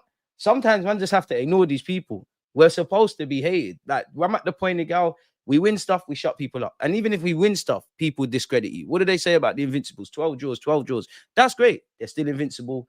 We're happy as Larry. That's where we're at now, for me anyways. And I implore Arsenal fans, protect your mental health. But it's never going to happen, man. 12 draws. You know the funny thing is, if a team went invincible in today's era, we would never hear the end of it. It would be Arsenal's invincible weren't that great. Ours is better. We've seen what City tried to do with their trouble. They tried to belittle Man United. That's always going to happen. That's always going to happen. It happened with the Invincibles. It happened with Pep when people mention money, even Jose with money and being negative. That's just football. Like if you're a striker and you get 20 goals, let's just say you play for Arsenal, you're Gyökeres, you get 20 goals. What are people going to say? Oh, Egal got 20 goals, but he got 5 assists. There's always going to be something you ain't done. If I win the Champions League, it's because I spent money. If we win our Premier League, it's about time Arteta did it, which is true in a sense. It's always going to move, bro. This is football, man. You lot We need won to the stop game fighting versus this wars. we won the game versus Port Vale yesterday. Man City also won their game versus Huddersfield 2-0. And it's like Arsenal and City both had similar games. We won 2-0, they won 2-0. We played some first team players, they played some first team players. And then you see the reaction to the two of them. The reaction to Arsenal was, oh my God, if Arsenal keep playing like this, they're finished. City's reaction was, if City keep playing like this, they're going to win their next 7 games. Even that, yeah. No, I don't want to keep talking about that kind of stuff, yeah. But one thing I did find funny, and I know the contexts are different. The way the language around Pep Guardiola, like setting up defensively and all of that kind of stuff. Bearing in mind that, again, I've got no beef with City, but at the end of the day, you know, we had 11 versus 11, which is very different to our game at the Etihad when we went defensive, right? Obviously, they had the lead and then they bottled the lead. I'm not saying, listen, big up Pep, because I think the players let them down. I just know if the shoe was on the other foot, I know the language that would have been said, which is what I'm saying to you and Arsenal fans. Just let these guys talk, man. Just let these guys talk. You're preaching to the deaf. You're trying to get sense from someone who's made up their mind, innit? Like, it's crazy. It is crazy, but the goalposts are always going to move. I'm not going to lie, though. I do have to ask you. Obviously, for me, I get the tactics and all of that, but then Anfield, I can forgive you for playing Marino because you might want to be tighter and all of that kind of stuff. And then I look at the City game. I don't think Marino should have went out there. But my broader thing is, even Trossard shocked me. I wouldn't say Marino shocked me. I wouldn't say Marino shocked me because I didn't want to see it. But I think every Arsenal fan knew my man was starting in it. But I wanted to ask you, yeah, do you think it's a big chance missed versus our title rivals? Because I know there's a lot of football to be played, but had we have done things differently, we might have potentially won at Anfield for the first time in a million years, and we might have got something at City. We might have had 6 points. These are the 2 teams, 3 including us, that were seen to be fighting for titles. Do you think it's a missed opportunity? You know something? We never win away at Anfield anyways, but lately we haven't been losing. As long as we get the job done versus the West Hams, the Fulhams, we can weather this storm. I think people just are kind of disappointed the most right now is because Liverpool haven't dropped a single point and they look like a juggernaut. That's what's scary. It's not about Arsenal dropping points to Liverpool or drawing versus Man City. I think the main real cause for concern is because Liverpool have been perfect when they haven't been playing well. Where Arsenal, we haven't been playing so well either, but we've dropped points in games where I feel like we didn't give our best. And it's and that's what makes people lose belief. And I feel like some of the people who are losing belief are quick to lose belief because they don't trust the manager in the first place. And when the manager makes selection errors or he's basically at fault for the reason why we've set up in a way that we've set up, it's going to have people doubt if we can even get over the line. And the conversation keeps going around bravery. You need to be brave because they know our defense is good. They know our team is good. They know we're one of the best teams and we should be winning. But if we don't win, it's really just on one person at this point this season. I don't think you think they're wrong though. They're not wrong. They're not wrong. I agree.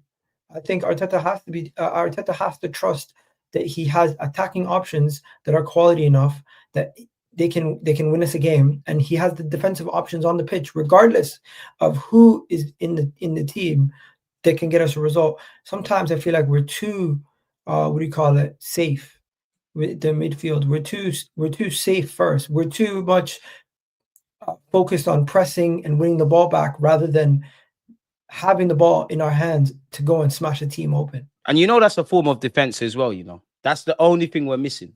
Like, I think football's a trade-off. I understand, you know, there's times where it could go against you, but that's where I want Mikel Arteta to change. If you like, I don't want our defense to be exposed, yeah, but if you really back our defensive ethos as a team, you back our back 5, depending on who's out there.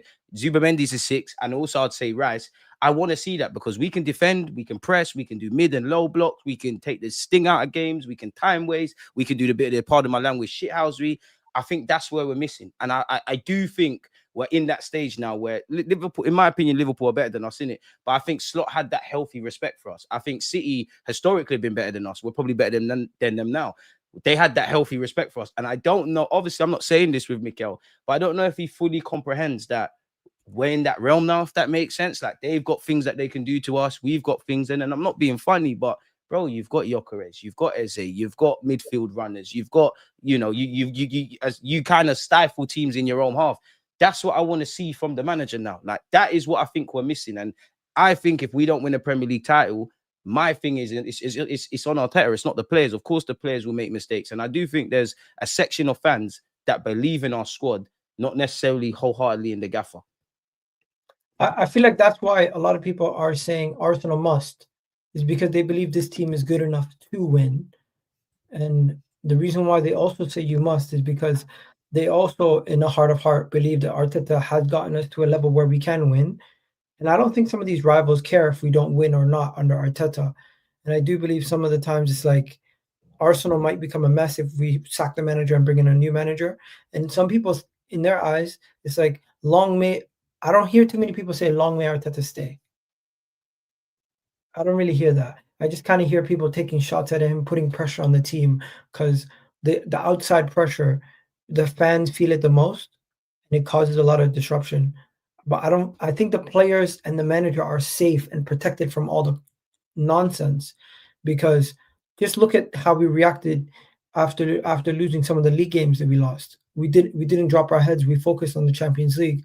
We didn't drop our heads. We continued to stay focused. I think these guys are a lot more calm and level-headed than some of the fans out there. The fans, you know how we are, man. We're out of control. Is it a must-win season for Mikel Arteta? Like seriously, like But surely you he know has to. something? It is a must-win season, and in my opinion, if we don't win, we should start considering moving on from the manager. But at this moment in time, is it beneficial to have a referendum on Arteta after every drop point? That I agree, but Agal, you know as well as myself, every time we lose or draw or whatever, Arteta in, out, this one, that one, we all know the same narratives. I Taking think all about fundamentally, Gaffer, if you don't win, we have to look at something else. no, but you know what it is? I don't think after every win we should say our players are the best players in the world. So after every loss, should we really be analyzing why one of our players is not good enough or our manager is not good enough after every loss? Sometimes you lose or you drop points. You made one mistake that cost you, and you have to you have to make sure you don't make those mistakes anymore. If we continue to see Arteta make the same mistakes going forward, then we know he can't help himself. But from here on out, if we don't see a midfield three of Zubamendi, Rice, and Moreno with Trossard and Madueke and Gyökeres again, I'm going to be happy. I don't want to see that starting six ever again. Ever. And that's my frustration with Arteta, yeah, because I think I've been very consistent. I don't feel preseason's a magical place where all the rights, where everything's positive and you just get all the errors out. I'm not expecting everything to click in the first 5 games in the Premier League, 7 in all comps. But I feel that in the last 2 seasons, I've been very consistent with everything I've said about him in the final third. I think I didn't see anything during preseason, give or take, with Bilbao. I don't think I've seen little sprouts like. I'm not saying it's going to click, but I don't think I've seen little sprouts. I love what you do defensively. Midfield is a bit shaky, but I'll give you the luxury. Rice and Zubamendi are still trying to click, and Odegaard's been out. The final third, and I don't think, to be fair, I'm probably a hypocrite. Second half of the City game, I did think we threw the kitchen sink at it, but I feel in my life, when I start talking about the same things week in, week out, it does become a bit like a broken record. And you said it there, the midfield. Like, I want to ask you, you're not a coach, I'm not a coach, yeah.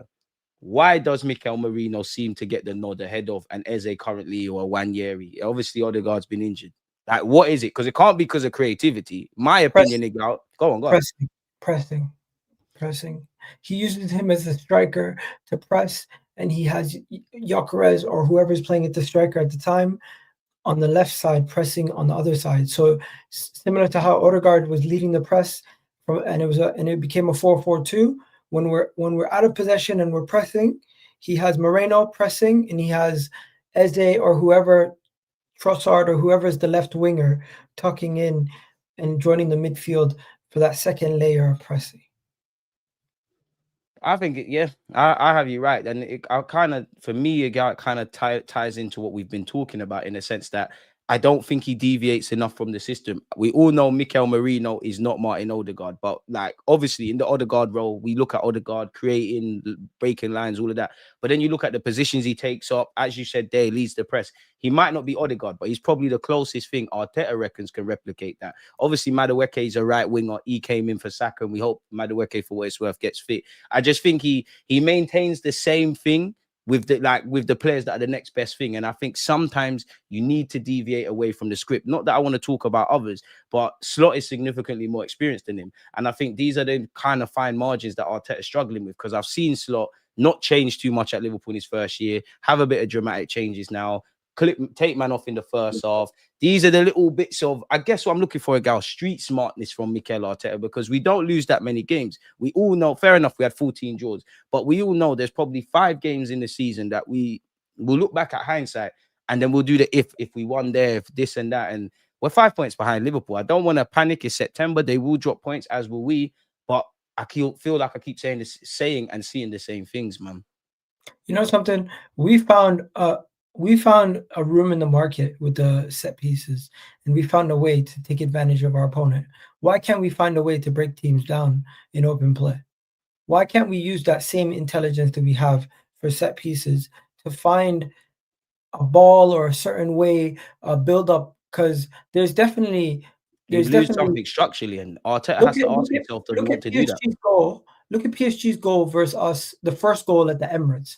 That is a textbook PSG training ground goal. You win the ball, you pass it to you win the ball, you pass it again, you get it out wide to Kvaratskhelia. Kvaratskhelia cuts it back anywhere in the box to whoever's open. It's a goal. Same exact goal was scored against Liverpool, if I'm not mistaken, and a similar type of goal was also scored against Aston Villa. We don't have training ground goals. What I think our new training ground goal is ball over the top. Ball over the top to the last man. Ball over the top to Martinelli. Ball over the top to Gyökeres. It's not always going to work. Not every team's going to play a high line. We have to have another way. And you know what our solution was in 2022, 2023? The similar goal we used to have. Win the ball on the halfway line. Go with 3 people, get a goal. Win the ball at the halfway line, go with 2 people, get a goal. Win the ball at the halfway line, go with 4 people, get a goal. Now, we don't win the ball at the halfway line because teams don't let us do that anymore. They play out wide. It's like Football Manager when you're just distributing from the wide channels instead of the middle. I hate doing that. I actually play, I've probably got the same issue as Mikel Arteta. I break down central regions. I just play centrally on Football Manager. Like, I just get all the cams in. I want to ask you this, yeah. How important is the League Cup to you? How important do you think the League Cup is to Mikel Arteta this season? League Cup means nothing to Mikel Arteta. In the sense of, if he wins it, it means nothing. If he loses it, it means another trophy he's lost and another way to criticize him. I don't think he gains anything, any feather in his hat, any confidence or belief more from fans or pundits or players. The only thing that changes Arteta's reputation at Arsenal is if he delivers a league title or a Champions League. If he wins the FA Cup this season, does that really mean people are going to be like, hey, he won the FA Cup, I'm going to believe in him now? First thing they're going to think about is Ten Hag. If he wins the League Cup, same thing. First thing they're going to think about is well, to be fair. A finished Wenger, as they would say. And the League Cup, winning it or losing it, is not going to dictate if we consider the season a successful season or unsuccessful season. Now, don't think I'm looking down at the trophy for 1 second. I'm simply stating, how does it affect Arsenal, the manager? And if you want to talk about trophies, it's great to get a trophy after 5 years. For the players, the fans, yeah. But all these guys are not signing new deals. All these guys are not getting expensive contracts for us to just win League Cups. I think Arsenal are still destined to have those years of dominance. It's coming. It's just. What do you mean by years of dominance? Bro, we have been so good for the last couple of years, and we still are at an age where majority of our key players are at an age where they're going to be together for a while. As long as Man City and Liverpool don't go on to have another dynasty where they take 6 trophies out of the next 5, out of this next 7, I believe Arsenal is going to have a couple here and there, and we're going to have a moment. We're going to have our moment. We just have to continue to push on and add to the team like we did this summer. Continue to push on, and I believe. When's the project going to go bang though? The project's already gone bang. We just haven't won. Then it ain't gone bang. No, We've it had rebuilt. Like, oh, you from can't say from it's banged in on from, EGAL. from 2022, 2023, the project went bang. Now we're recognized as one of the best teams in the world. Now we We need to always should be start that though. winning. We're all like, what groundbreaking things have we done? I have to be devil's advocate. I don't necessarily disagree with you, but yeah, We got like, the what most have we done? points. We got the most points in the club's history in the league. Yeah, we got more points than the Invincibles. Like that, but don't you feel that's the kind of realm we're getting into where Arteta starts talking about timing of things. There's times where we finished second and had more points than the next year where somebody's won a title. Bearing in mind, Liverpool have got 90 or 90 plus points and not one. Don't you feel that's ideal scenario kind of territory? Don't you feel it shows that we're developing and we're doing well, but it don't really count for much, surely. It shows we're building something, but that ain't banging. We're supposed to be a good defensive side. Some would say, Gal, they've seen that under George Graham. Fair enough, we ain't been to the semi-finals too many times, but Wenger's done that. As much as I agree with what you're saying, being devil's advocate, though, what has Arteta done that we haven't seen at Arsenal? And if we have got all of these positive statistics and all these positive things, surely it's over the line time now. It's not only Arteta. I just feel like in general the club has gotten better at just doing regular day-to-day business. That is one thing. And Arteta in himself, I feel like he's gonna be forever criticized until we win, and that is as it should be. Right now, we can't do anything to protect his legacy or say something to make things sound better than they are. Unfortunately, I don't think you have a legacy. That's not to discredit anything you've done. If you left today, we're in a better thing, huh? He does have a legacy. If we win or if we don't win, come on, bro. He's got a legacy. If he leaves and we win, and if he's here and we win, regardless, his legacy is he's left his team in the best state that they've been. That's what I was gonna say. If he left today, we're clearly not even his haters. If he left today, we're in a better stead than we was last year. I agree with what you're saying with all the statistics. Last year when he walked in the building. Yeah. When he walked in the door up until now. We're in a better state when he walked into now. We've got all those positive statistics. We've got everything. He might be the man before the man. But again, like, what legacy? Like, that's why I need him to, because I want you to get that. And I think some people back Arteta more than the club, but I want you to be here and enjoy. Like, all of this can't be in vain.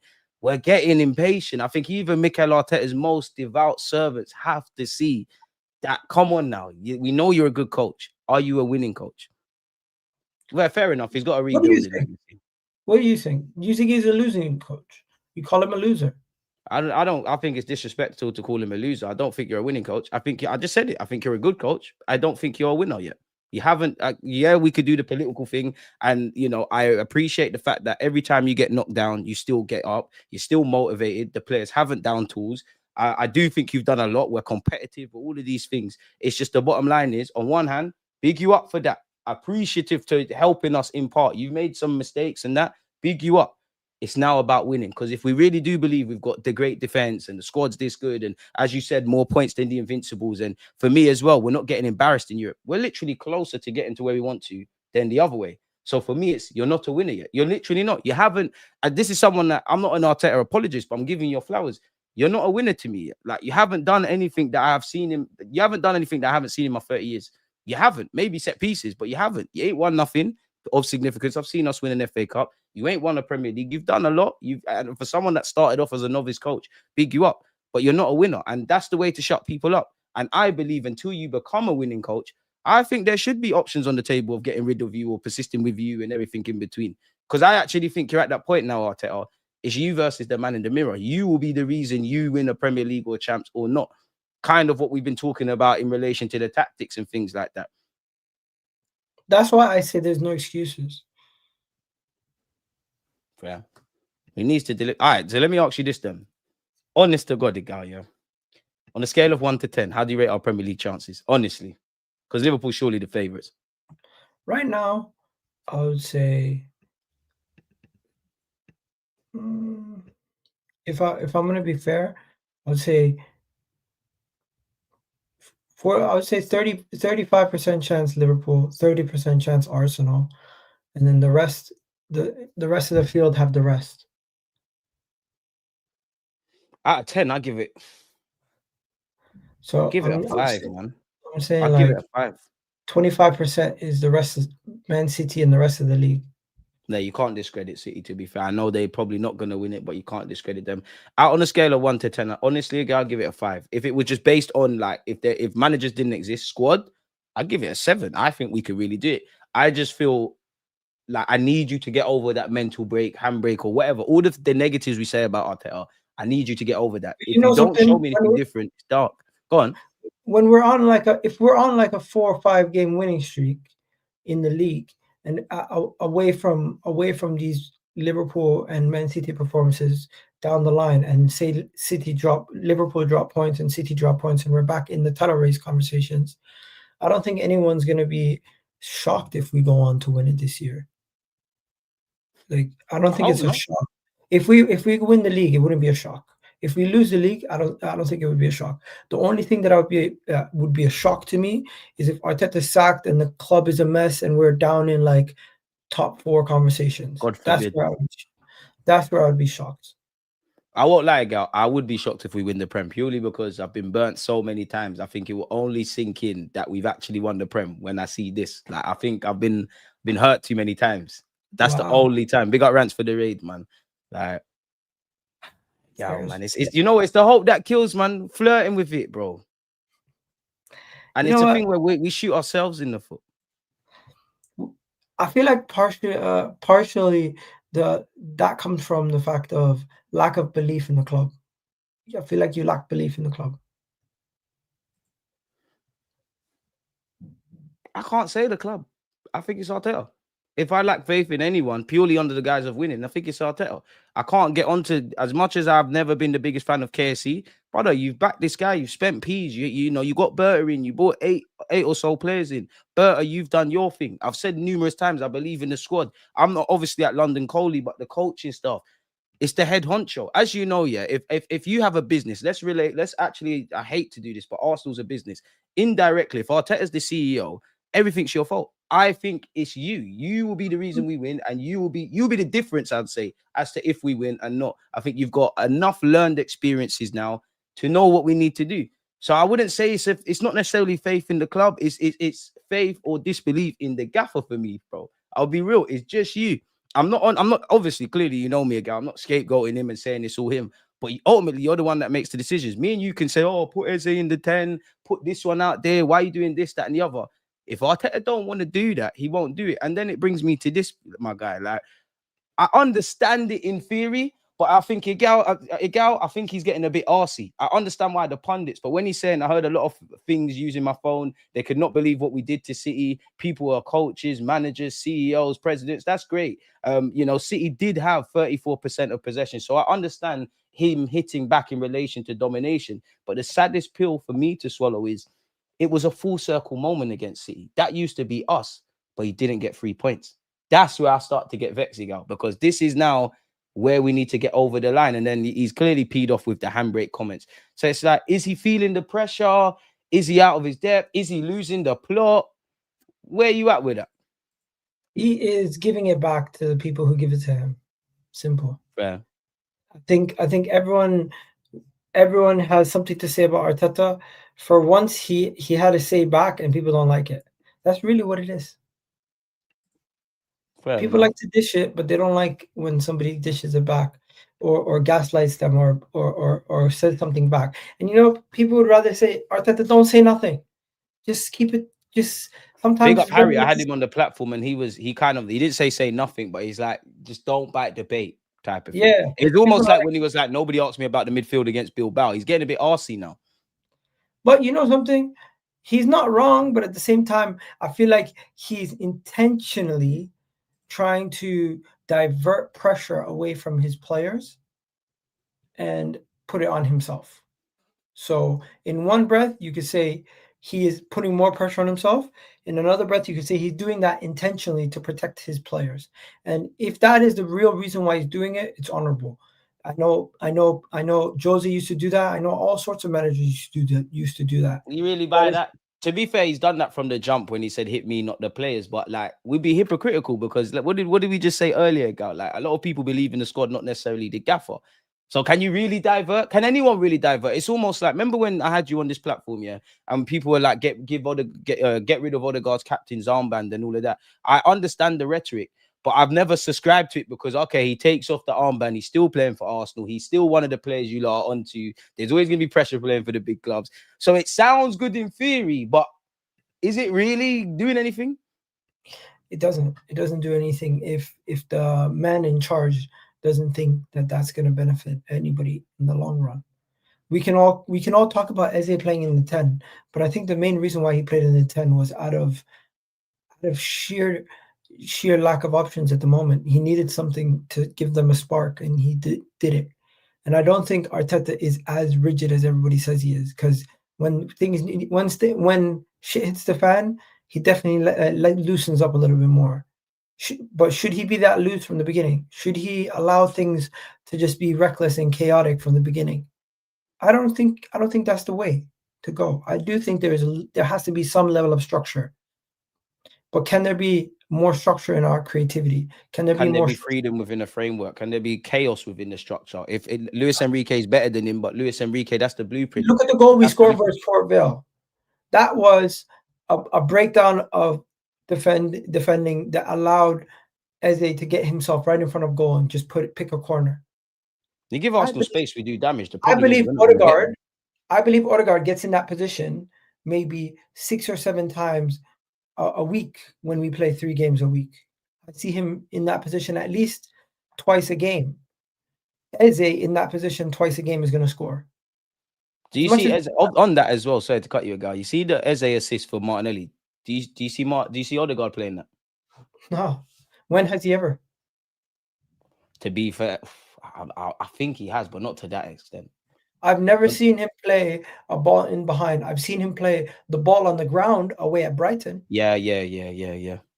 I've seen him ping a ball right away out of his feet directly into the line of play, but I've never seen him.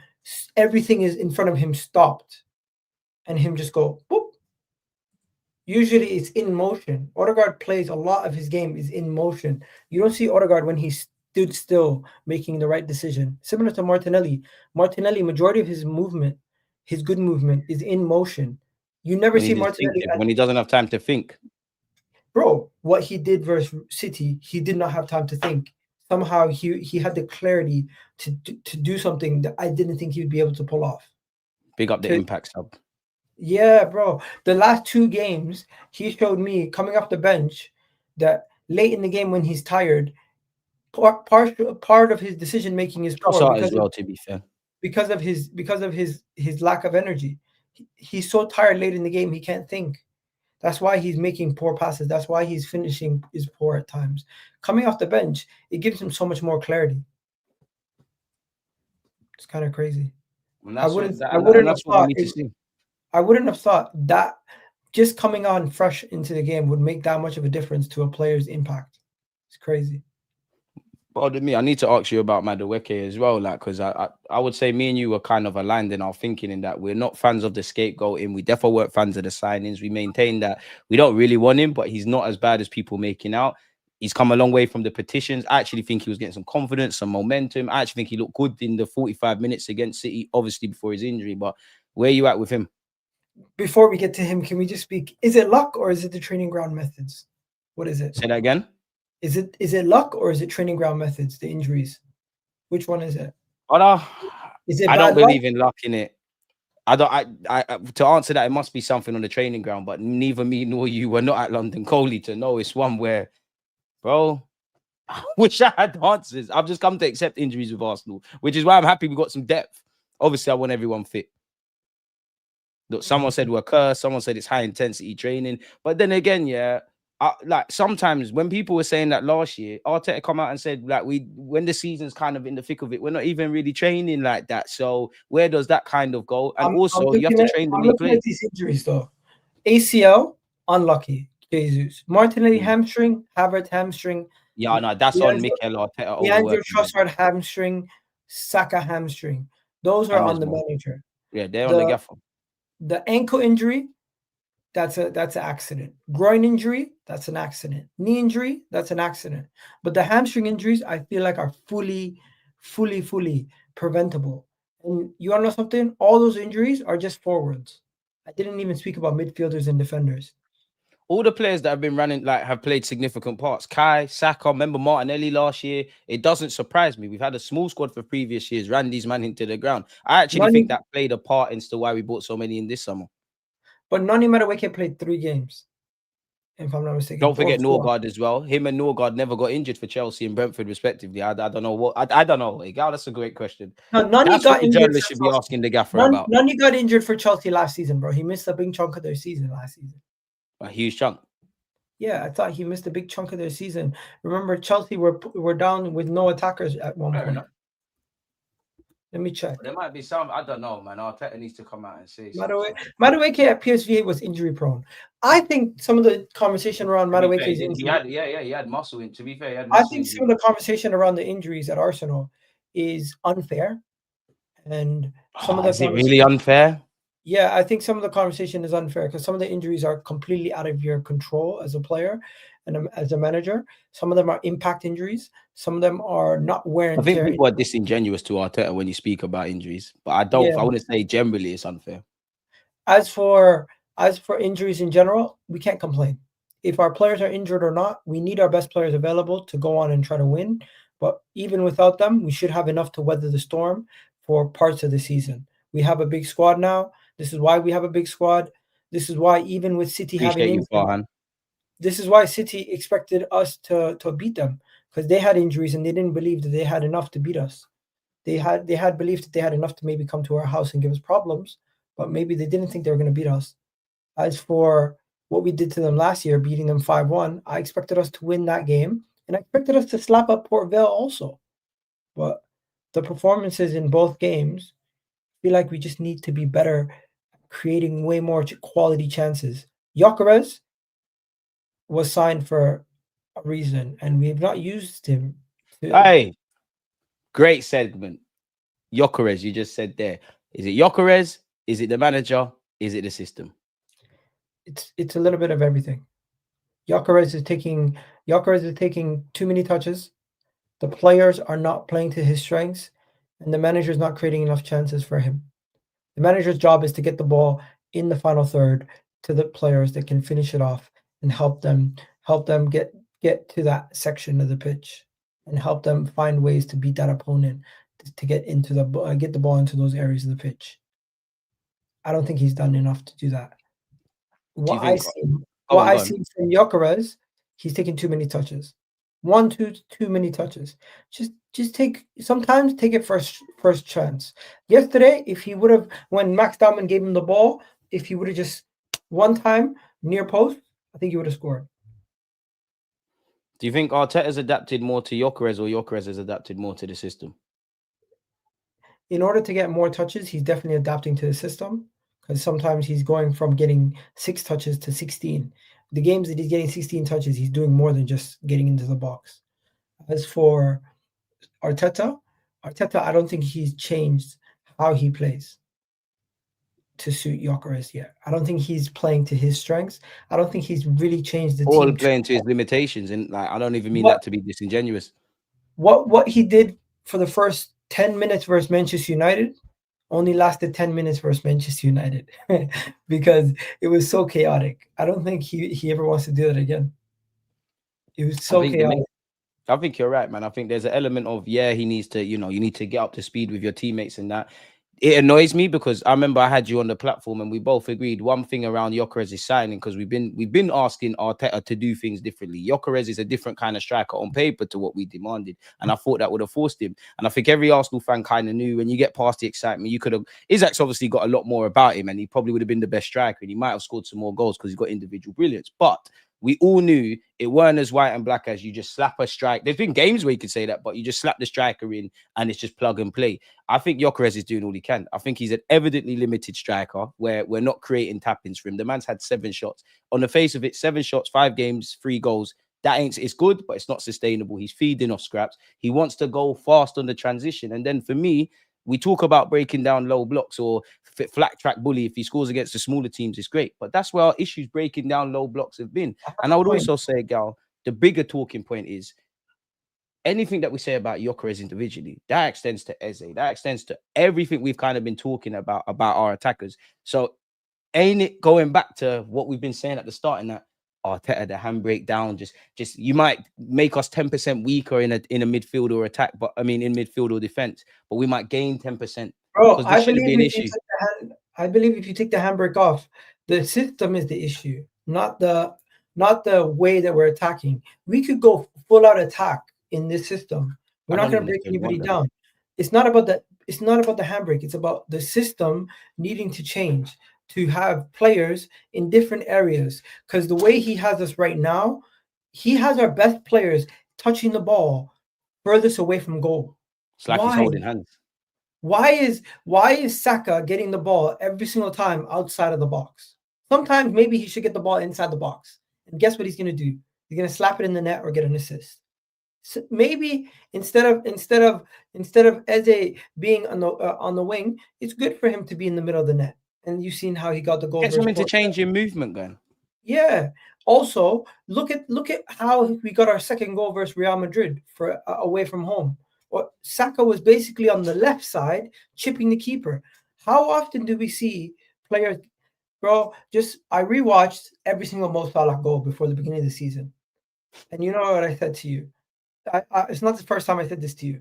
I rewatched every single goal, like the highlights of every single goal that he scored on Y Scout.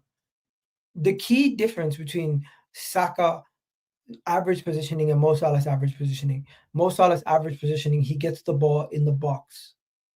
Every time he's finishing, first touch, second touch, he's beating one man, getting a goal. It's inside the box. Out of all his goals he scored in the Premier League, I don't think more than 100 is from outside the box. I think it's like maybe like 50. But this is what I'm saying to you, EGAL. We need to. Do you know why? Do you know what I think? What assist I think was better for EZE? Of course, in terms of quality, the goal he set up for Martinelli was amazing. That's what we want to see. But do you know what warmed my heart the most? Of any goal that's been set up by Arsenal today, it's actually EZE squaring it for Gyökeres. I know Forest sat off, but them kind of unglamorous goals is I think what we're missing. Just tap-ins, bro. What did I say to you when we signed Gyökeres and I had you on this platform? I know we scored great goals on the transition, but it's them little scrappy goals. That's your bread and butter. Like you said, with Mo Salah, you could even throw Haaland into it. Obviously, these men are great players, great strikers. Highlight. Who made the pass? Yeah, but the vast majority of is that who do you expect is going to be up there for the Golden Boot? We hope Gyökeres, but what probably is that right? Haaland, potentially Salah. I guarantee you, if these men get 20, 25, huh? Semenyo, yeah, bring him to Arsenal. All these man, let me exclude Semenyo from this, but all of them kind of man, yeah, if they get 20, 25 plus, like it's gonna there's gonna be great goals. They're gonna score screamers and whatnot, but the vast majority of them goals are gonna be tap-ins. That's your food and drink. Kind of, it's not the same, but kind of what you saw Haaland against us. Arteta, come on, man, you know this, man. Like, you know this. You've been at City. You came through La Masia. I refuse to accept this now, Arteta. You made us good defensively. Still think there's some fine-tuning in midfield. I'm not on this now. Like, guess where EZE got the ball? EZE received the ball exactly where I want him to receive the ball. It was in the box, squared it in the box, and the striker was there for the tap-in. And who played the pass? Calafiori. Exactly. The way we've been scoring our goals and breaking teams down has been over the top. But if a team sits back, like Everton or Palace, how are we going to break them down? That's our kryptonite. My answer is very simple. Have the wide players be the fullbacks and the midfields, and have Saka and EZE or Odegaard in the half space next to the striker. So you always have your best attacking players. Your high line. Look at Barcelona, man, against Newcastle. It'd be nice if we did that on Sunday, but I'm not holding my breath. No. The thing is, Newcastle against a high line for Arsenal side, I don't want to do that. What I want is I want to find a situation where we trust our defenders and everything back there to deal with the situation, but at the same time be a little bit more controlled and safe. Where the attacking side of the game, I want us to be more technical. I want us to be more creative. I don't want to see Moreno in this team. I don't want to see Rice and Zubimendi. You can bring them on to see out the game, but let's start differently, Gaffer. Now I want Rice when he's out of possession to not be the 6.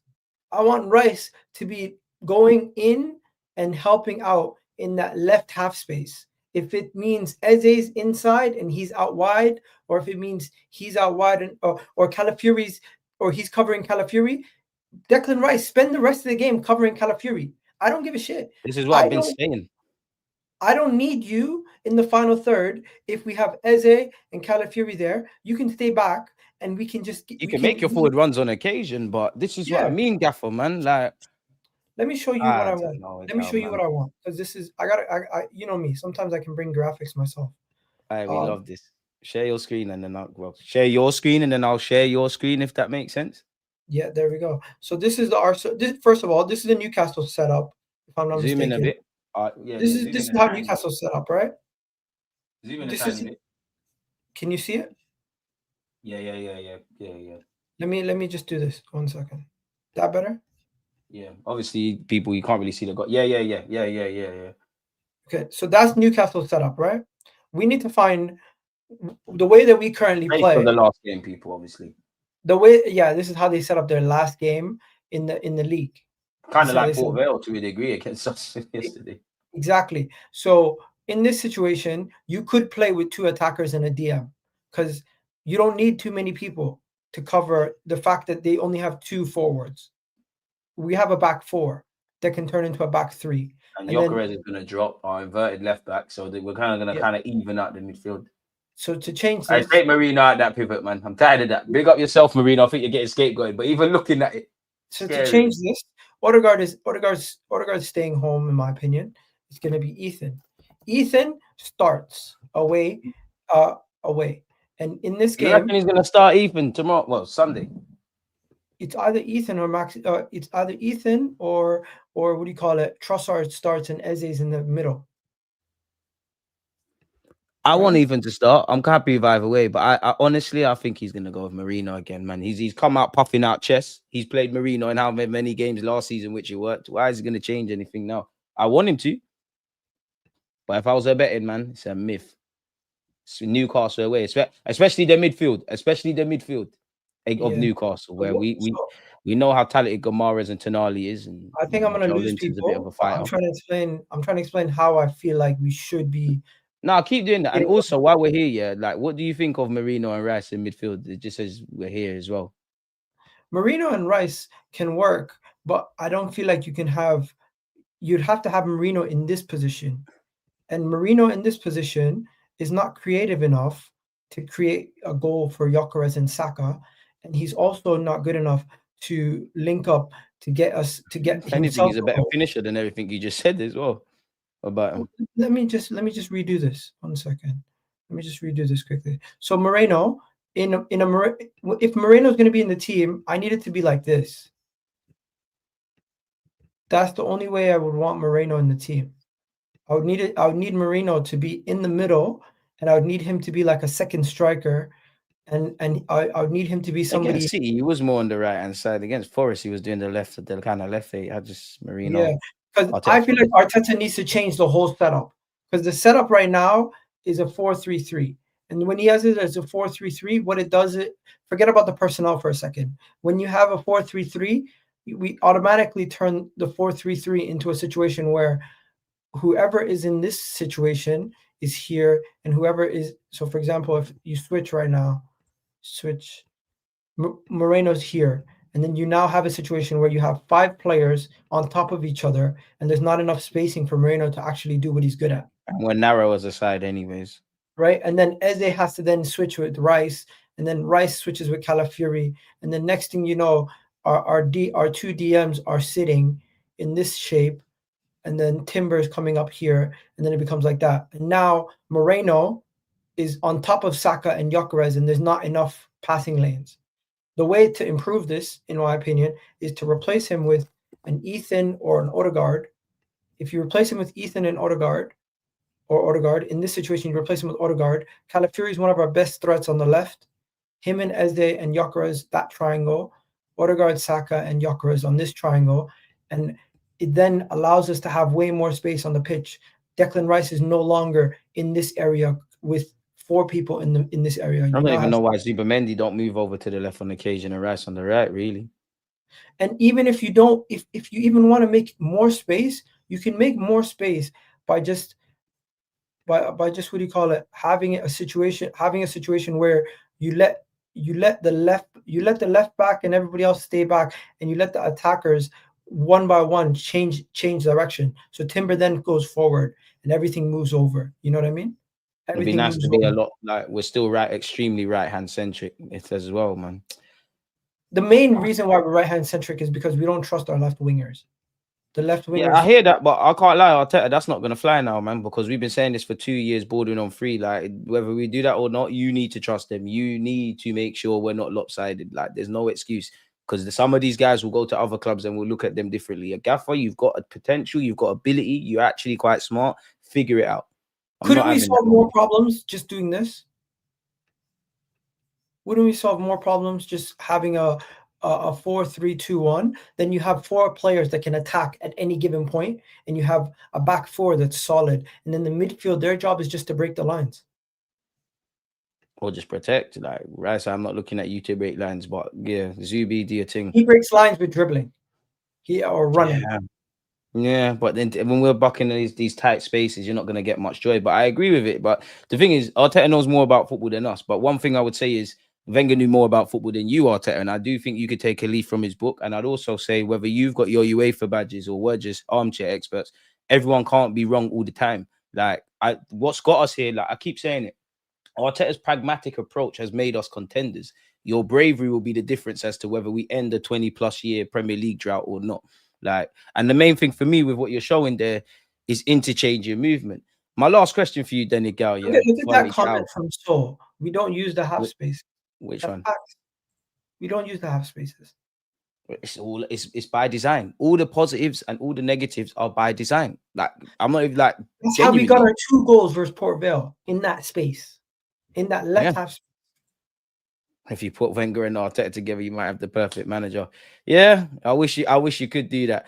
I have to ask you though, man, how important is it to win at Newcastle away? God forbid we lose or we draw. How do we look at this? Liverpool could potentially open the gap. Obviously, we win. For my mental health, we need to win. But in actual reality, if we get a draw, and Liverpool win versus Palace, I don't know, EGAL. Mathematically, it's still cool, but I don't know. It starts to get away from you now. Yeah, it just becomes a situation where it's like it's becoming too much of an uphill battle so early in the season. We just need. This sounds weak for me, but we just need Liverpool to start dropping points, and then we'll start feeling better about ourselves. Because we can win all our games that we want, but until Liverpool start dropping points, we're not going to start feeling better about ourselves. I'll feel better about that. I think you're right, but I would also add on that everything you said. But Arteta, I just need you to control the controllables because unpopular opinion, I don't even think it's the right time to be watching Liverpool and watching what Liverpool's doing. Like I think I've seen the same things whether we've won, lost, or drawn. We just need to stop feeling sorry for ourselves and just get on with it. Of course, like you said, because of where we're at, there's points on the board. The only issue is the best thing you can say, or I can say, the best thing I can say, and the worst thing I can say is there's 33 more games in it. That's like 90 odd points. So it's down to the players. Pardon? Go beat Newcastle and beat West Ham, back-to-back wins. Everybody's going to feel confident again. And in that time, if Liverpool can drop 2 points somewhere, we're back. And they dropped points last season, but we didn't take advantage, bro. Like. But that's the story of our life. And that is what needs to change. Yes, what did you say? That's the story of our lives. Exactly. I don't know what to say, man. Is it an Arteta thing? He changes his coaching staff every year.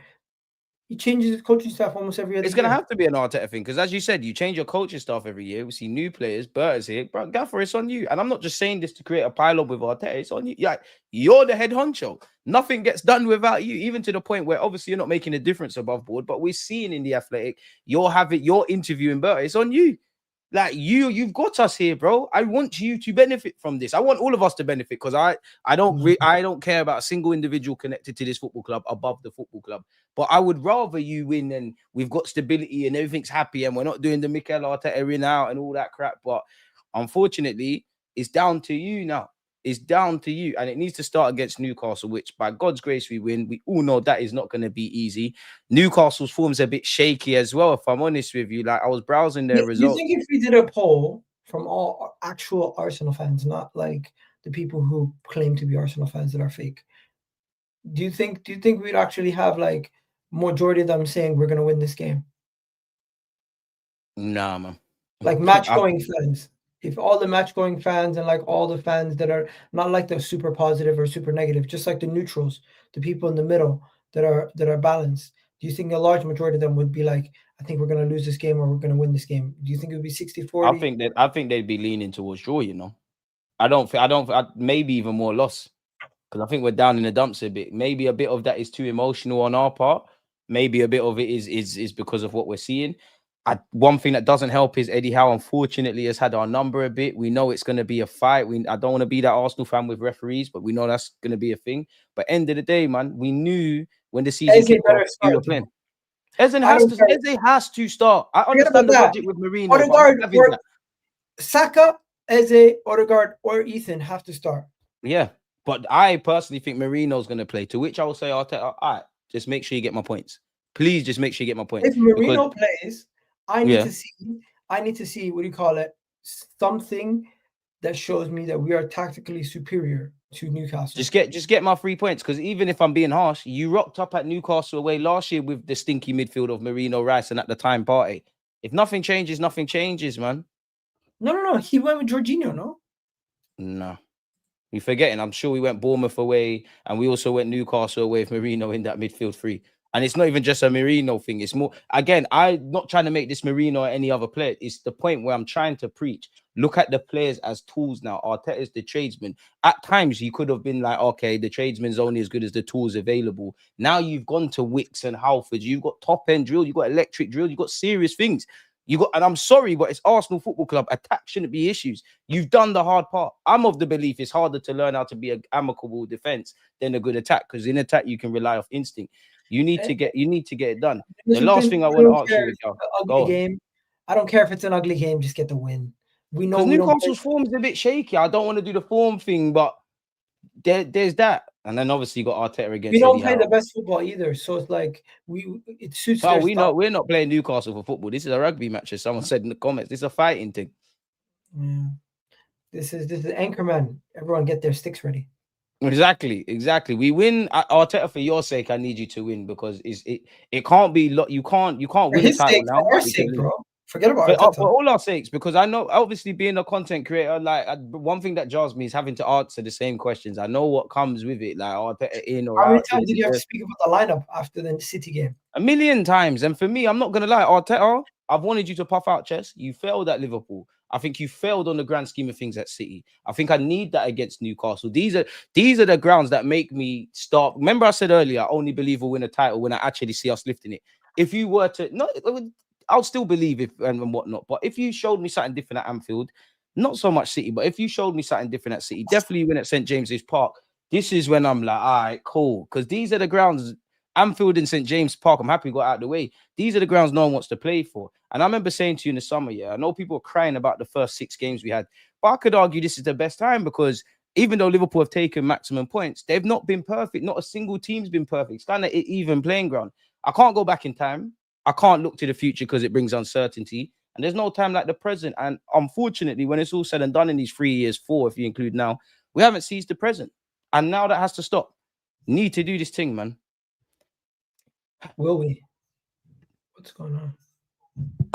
I don't know, man. But you lot give it up for EGAL. EGAL, what content you got to come out today as well, man? I will be cutting up the EGAL segment and putting it out for you lot as well, because he joined the stream.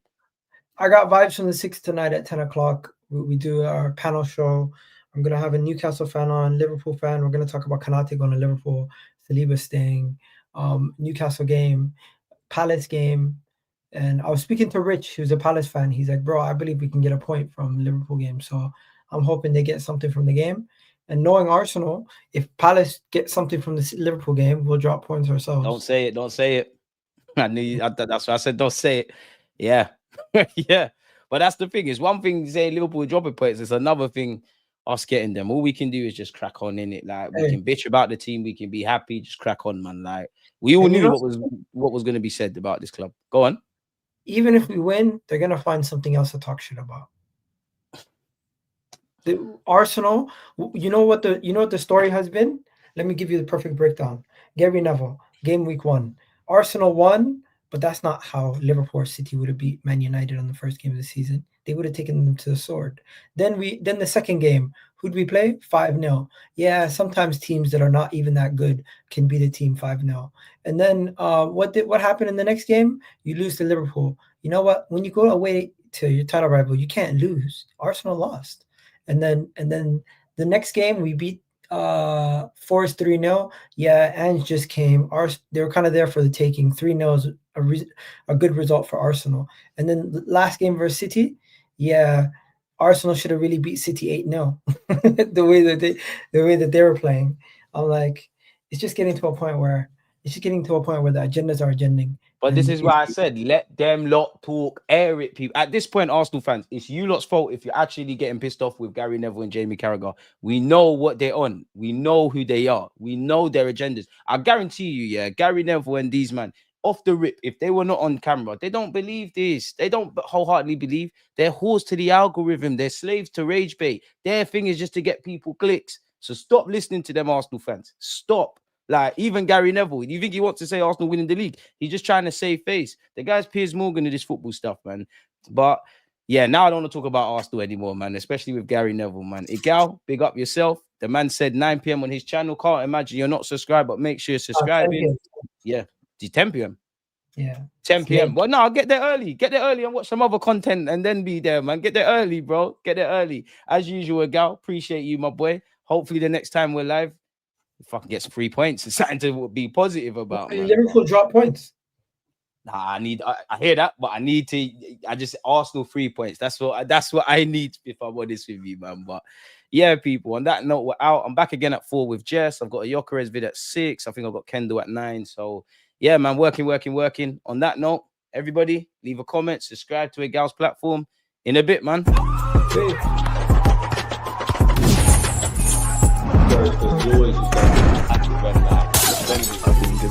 Like